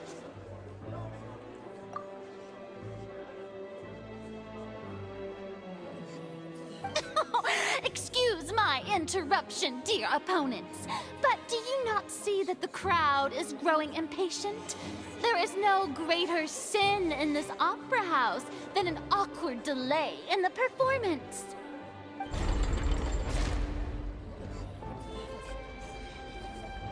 If the defense is unable to make further effective arguments, we will move on to the next stage of the trial.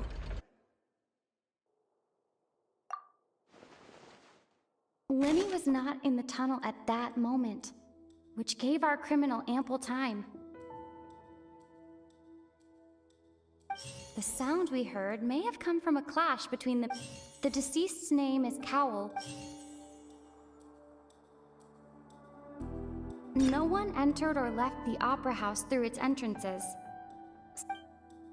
Halsey's clothing was in the tunnel. It would have been tough for both people to fit into that vent. The vase was not broken by chance.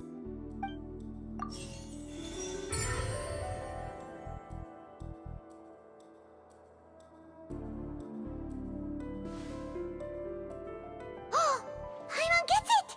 It all comes together if Halsey disappeared instead of being kidnapped.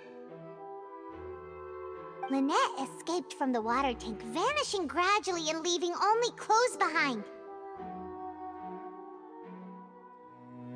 If there's a similar method where a person could be transformed into water... Just a moment, please. I do hope you know how preposterous you sound at the moment. How could a person ever be transformed into water?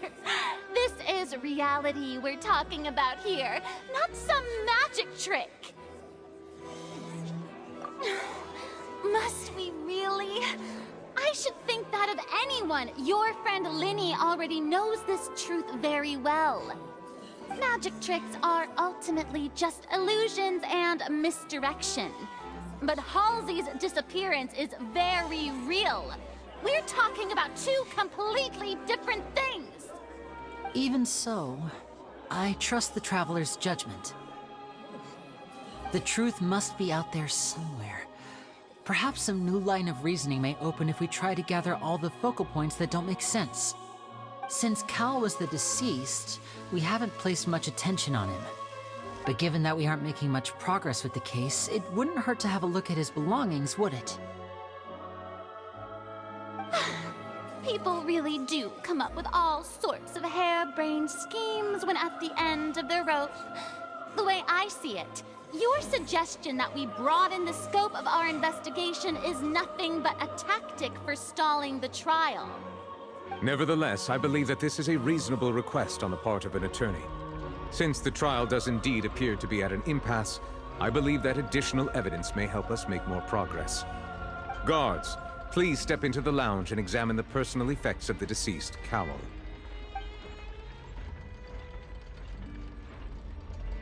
We are still examining the items, but we have already made critical progress that we feel must be shared with everyone post-haste.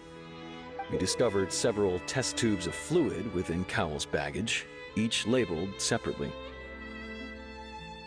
The notebook in his backpack claims that these fluids are... water from the Primordial Sea. The Primordial Sea? The note's contents also indicate that Cowell belonged to an organization that sells illegal drugs and that he had an accomplice.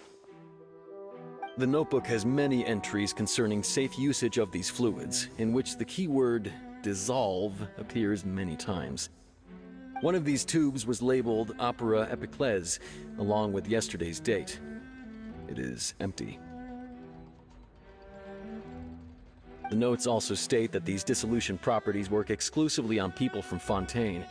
It's likely that Halsey was chosen as some sort of test subject. As such, we believe that the defense's hypothesis is, in fact, supported by sufficient evidence. You gotta be kidding! People dissolving into water? Could something so ridiculous actually be true? Wait a moment. This reminds me of a certain prophecy, but it's just a coincidence, isn't it? Huh.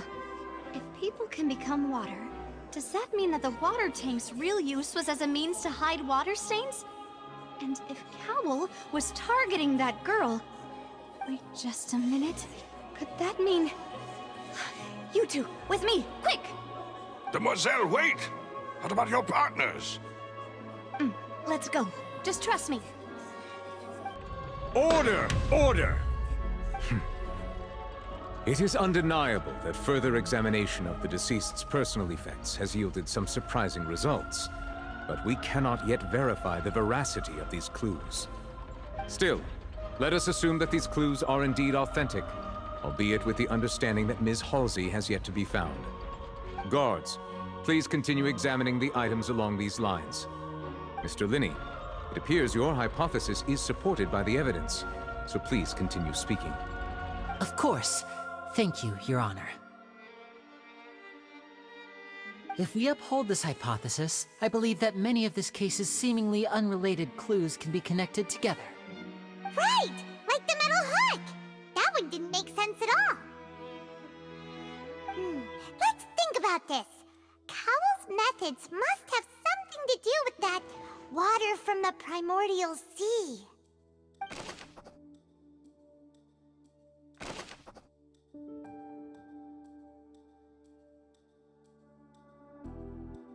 Lynette was in the magic box on stage the entire time. I remember there was something else within the inner layer of that box.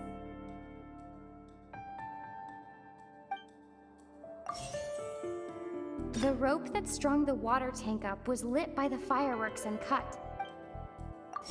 The deceased's name is Cowell, Linny's assistant. Now it seems like the hook rope with the water from the primordial sea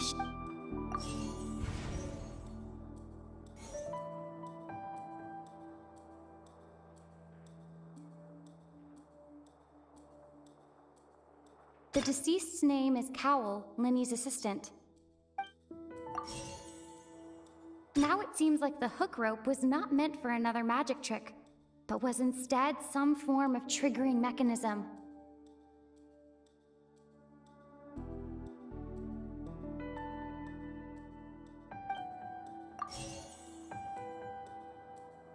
Now it seems like the hook rope was not meant for another.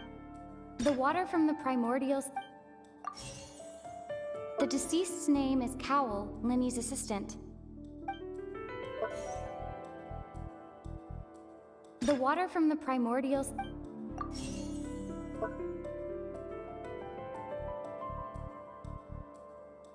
Lynette was in the magic box on stage the entire time. I remember there was something else within the inner layer of. Now it seems like the hook rope was not meant. I remember there was something else.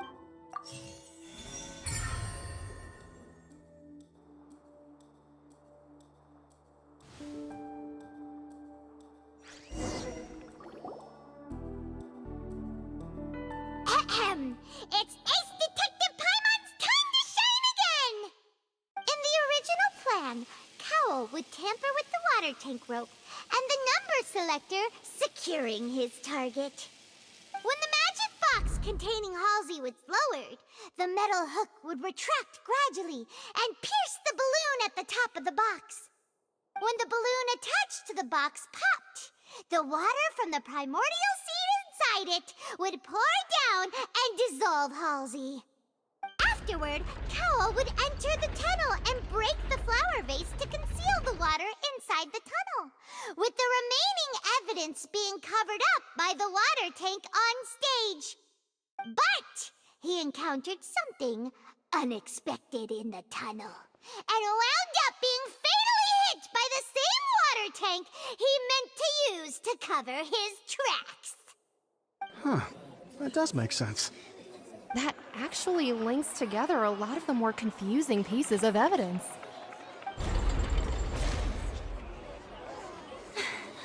Oh dear, what do I do?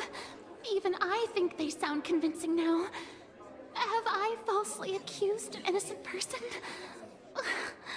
What a humiliation.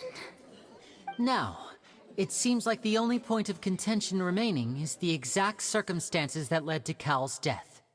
His notes mentioned he had an accomplice who could be related to the situation. On that note, the guards have just contacted me indicating that they uncovered new evidence. I shall now invite him on stage to share it with us.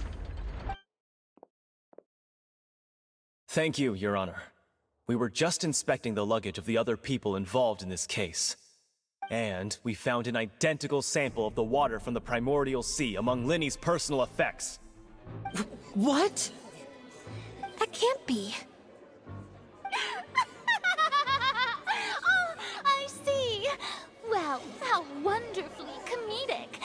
of your own counterattack only to come back and wound you. Does this not clear all doubt? My dear citizens, my loyal audience, allow me to present my reasoning and bring this performance to a swift close. Linny did not need to take part in the dissolution of the young woman at all. Indeed, he did leave the scene via the vent. Having made modifications to the props beforehand, his accomplice Cowl then caused Halsey to vanish using the water from the primordial sea.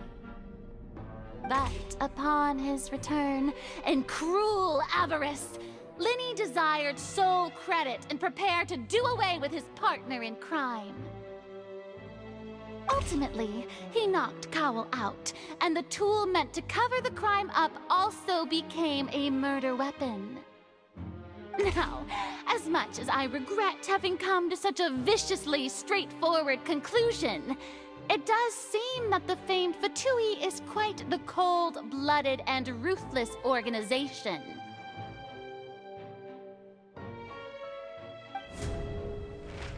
Am I right, Mr. Linny? We've used up all the evidence we collected. There's no way for us to make a rebuttal here. Is this the end of the road?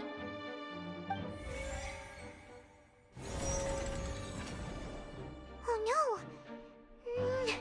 Paimon can't think of anything either. It doesn't look like there's any way around this. Seems using the water as new evidence was too good a move. Oh, why did this have to happen now?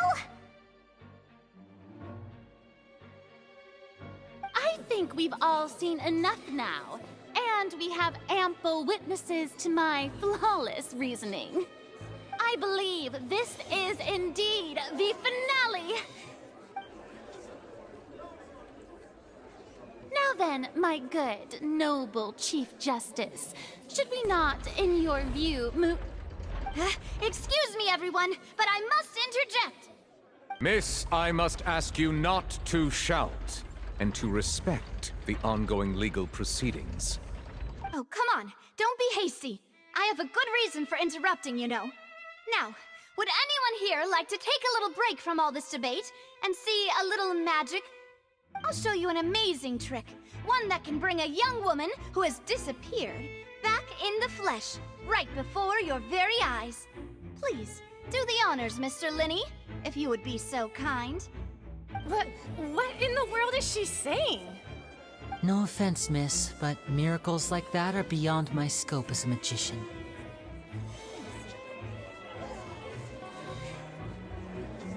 Come on now, don't be silly. Magic is all about misdirection, isn't it? It often conceals the truth while presenting a fascinating illusion. But once everyone believes the illusion, can't magic reveal the truth to them once again? And wouldn't such a trick be the most marvelous finale to today's performance? Come on, Linny and Lynette. Give it another go. Don't worry.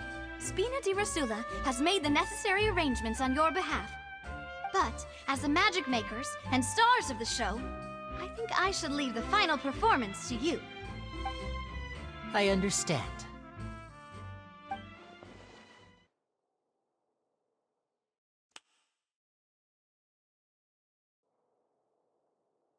And voila!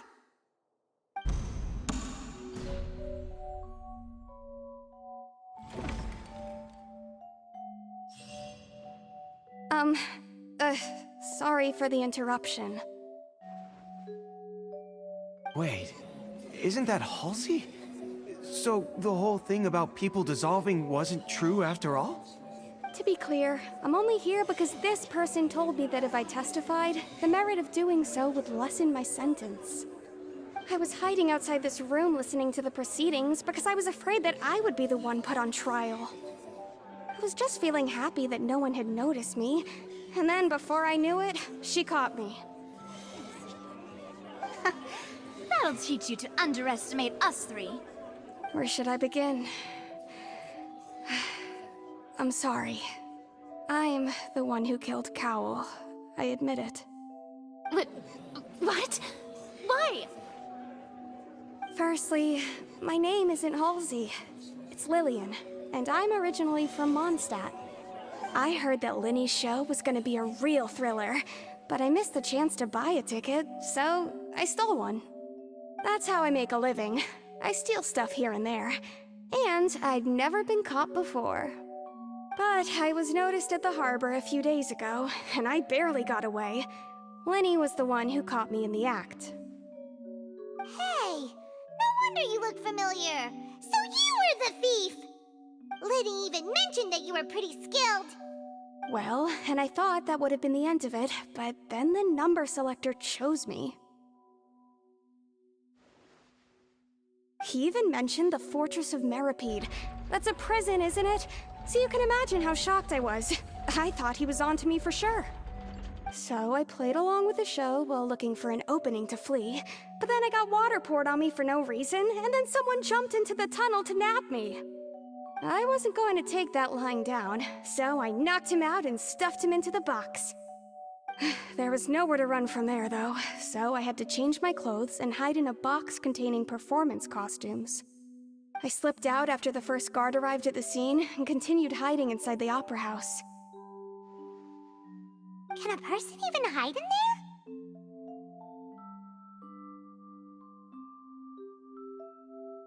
But I swear, I didn't know that the water tank would fall down. Really, I swear it. Had I known that, I wouldn't have put him in the magic box. I may be a thief, but I'm no killer. Well, that makes everything pretty clear now, doesn't it?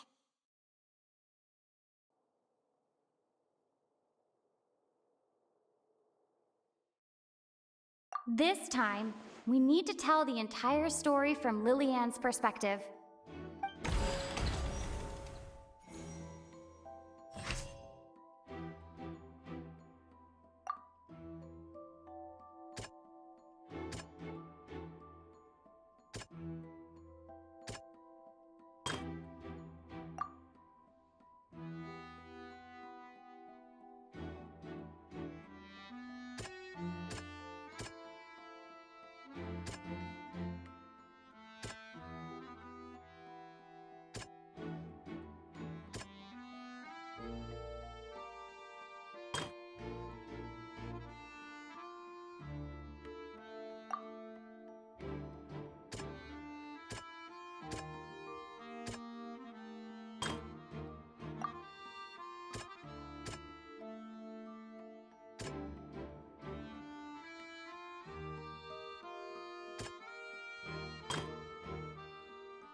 The strange sound...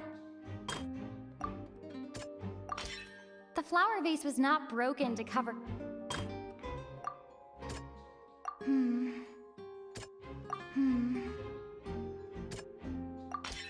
Lillian was a... And it's Ace Detective Paimon time!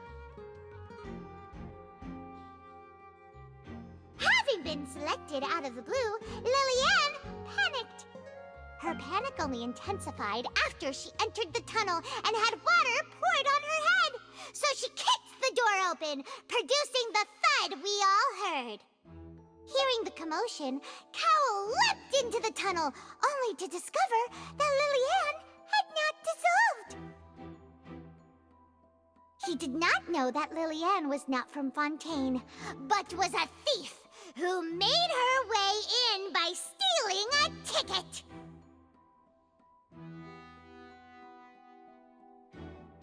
Mistakenly believing that the water from the primordial sea needed time to take effect, he tried to force Lillian back into the box. The two broke the flower vase during the struggle, but Lillian came out top, knocking Cowell out and putting him in the box. With no way of escaping, she changed her clothes and hid in the costume trunk until the performance ended.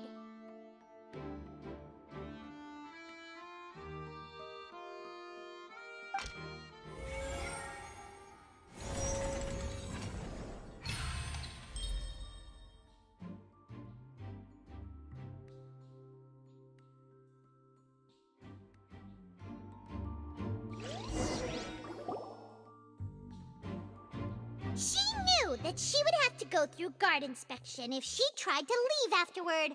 So, she has been trapped in the Opera House these last 2 days. She had already become desperately hungry by the time we were chatting over macarons. So, she swiped 2 of them right under our noses. Talk about a sneaky thief. At this point, all the events that happened in the tunnel have now come to light. Ah, so that's the whole story. Bravo! Bravo! Now then, Lady Farina, do you wish to speak against the defense's statements? Please answer the question, Lady Farina. Also, if I may add, the trial has not yet ended. As such, I request that the prosecution not leave the room before the proceedings have concluded. What? Are you reading my mind now? No, I have no further arguments. I admit defeat. But really, could you at least have left me with some dignity? Wow, look at that! She's like a deflated balloon now. If there are no objections, then as the Chief Justice of Fontaine, I shall once again repeat the full sequence of events. The actual perpetrator of the serial disappearances, Cowell, selected his next victim from the audience reservation list. With some modifications to the selector, he could ensure that the pre-selected young woman would be chosen. To cover up any evidence while committing the deed, Cowell thought of allowing the water tank to fall, which would conceal the water left behind after the young woman was dissolved. He also tampered with the rope suspending the water tank, using the fireworks at the end of the performance to cause the tank to drop and hide the watermarks. He poured the water from the primordial sea into a balloon during the preparation of the magic box and stuck it to the box's lid. Finally, he passed the prepared hook on a rope through the gap in the magic box's door when bringing the young woman to said box. When the magic trick officially began, the box containing the woman was lowered into the tunnel, tightening the hook rope and bursting the balloon containing the water. If all had gone to plan, the young woman would be dissolved at this time. However, Lillian was not from Fontaine, and thus fled the box with a loud noise. Realizing that there was trouble, Cowell entered the tunnel and met Lillian. Thinking that the waters had not yet taken effect, he decided to proceed. However, his opponent was more capable than he thought, and he was overcome, knocked unconscious, and placed into the magic box, and thus became his own final victim. Lillian, according to her own statements, then changed clothes and hid until the performance ended, before hiding in other parts of the opera house. As for Linny, he was in the underground structures within the opera house, and was thus ignorant of these happenings. From this reconstruction of events, we can conclude that Linny, the accused, is in fact innocent. While there is much in Linny and Lillian's conduct that should still be investigated separately, this case, at least, can be handed over to the oratories to make the final decision.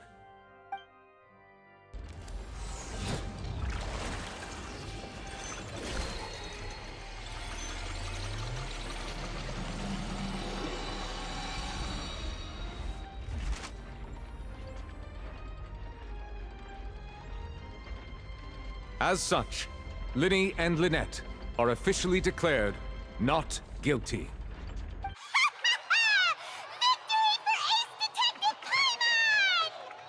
Great work, partners. Thank you all. Thank you so much. Next, I think we deserve an explanation, Guard Vaughn. How did you find the water from the primordial sea in Linny's baggage? Right! Your discovery caused me to make a serious mistake, you know. Or was that not a discovery, but false evidence that you dared to bring before this court? I suspect that the accomplice mentioned in Cowell's notes was not Linny, but you, yes?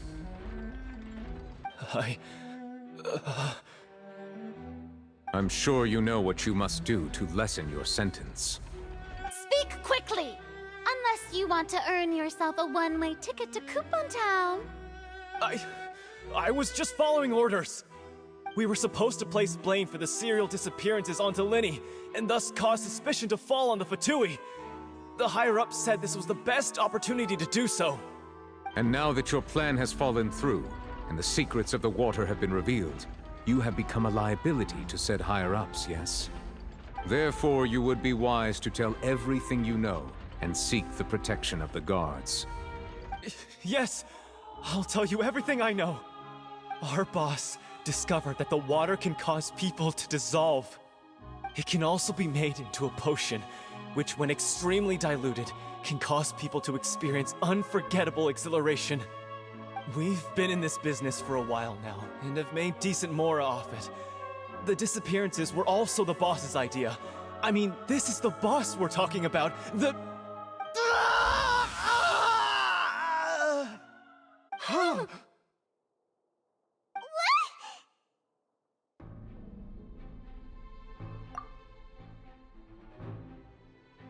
And now he can no longer talk. Such ruthlessness. I shouldn't have expected any less of them. An outrageous act. All present, please submit to inspection immediately.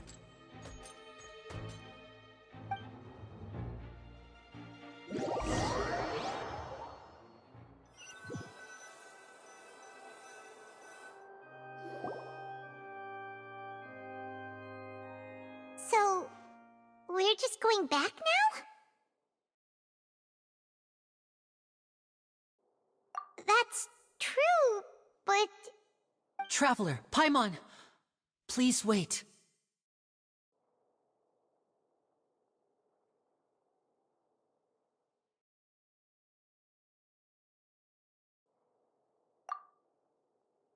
Linny... I know you may not want to speak to me right now. Maybe you don't even want to look at me. But still, let me thank you again for defending me to the end, even after you learned that I'm a member of the Fatui.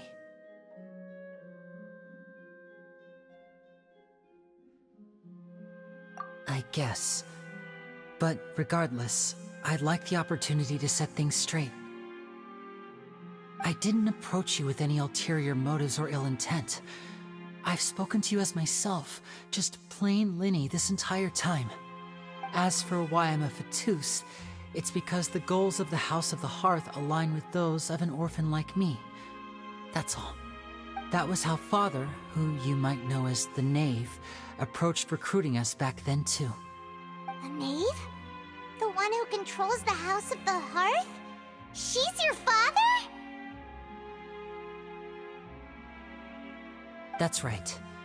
And since we're here, I was wondering, would you mind hearing a story?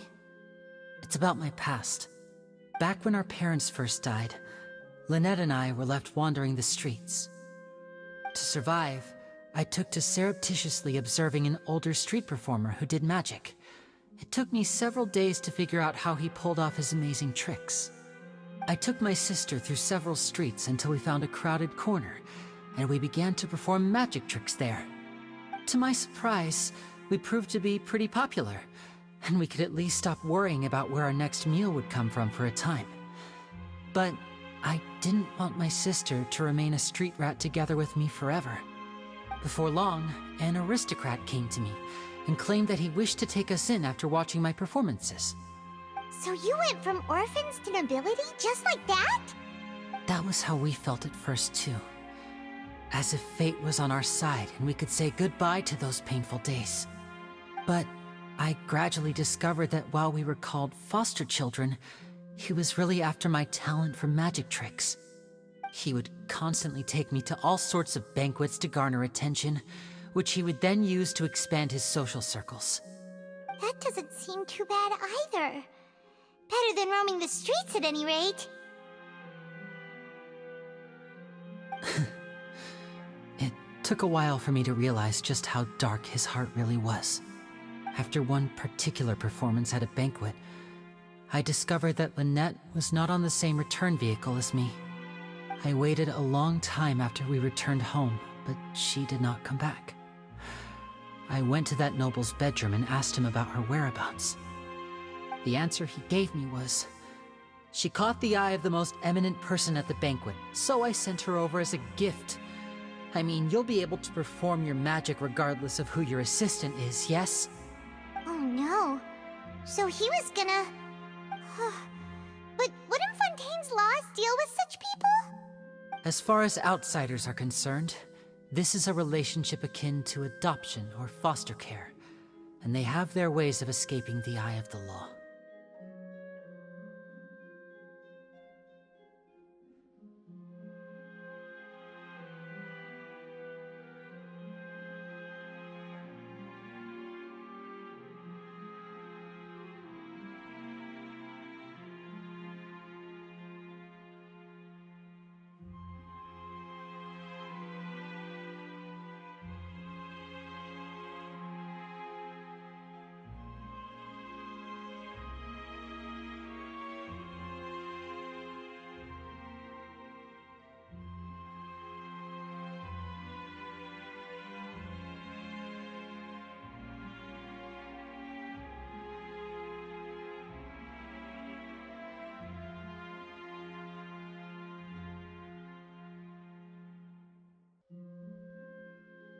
I managed to ferret out the location of the mansion of that so-called eminent person and hurried through the night. But by the time I leaped over the walls, avoided the guards, and made my way in, all I saw was the moonlit ground covered in blood, and the knave standing there in the darkness. So, she'd already taken care of that guy. That's right. She had rescued my sister before she could come to any harm, and had even discovered several girls hidden in a basement, all of them orphans. Father, I mean, the knave, might have seen something in me, and so she made me an offer. The House of the Hearth welcomes you, for your interests align with ours. Here, none will ever betray you. Indeed, betrayal shall never be permitted here. I was hesitant to trust her. I mean, I had just been betrayed by nobles. But she was also quick to destroy the noble who had taken us in at first, giving us back our freedom.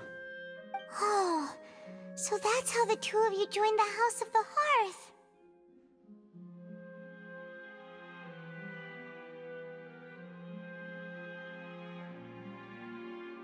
She has her own plans. She has gained permission from the Tsaritsa to first use the Gnosis's power once she obtains it. She plans to use it to find a way to break the prophecy and save Fontaine. So, she believes in that prophecy too? That's right. The whole House of the Hearth is currently working to combat that crisis. Today's case has also proven that people from Fontaine can indeed dissolve into some sort of water, thus further supporting the prophecy. Everyone at Hotel Bouffe d'été, including the knave, has their roots in Fontaine, and we will always defend our homeland. To us orphans, the only connection we have left to this world, apart from our family, is our homeland. So, from small deeds like distributing magic pockets to huge schemes like stealing a Gnosis, everything is aimed at dealing with that prophecy.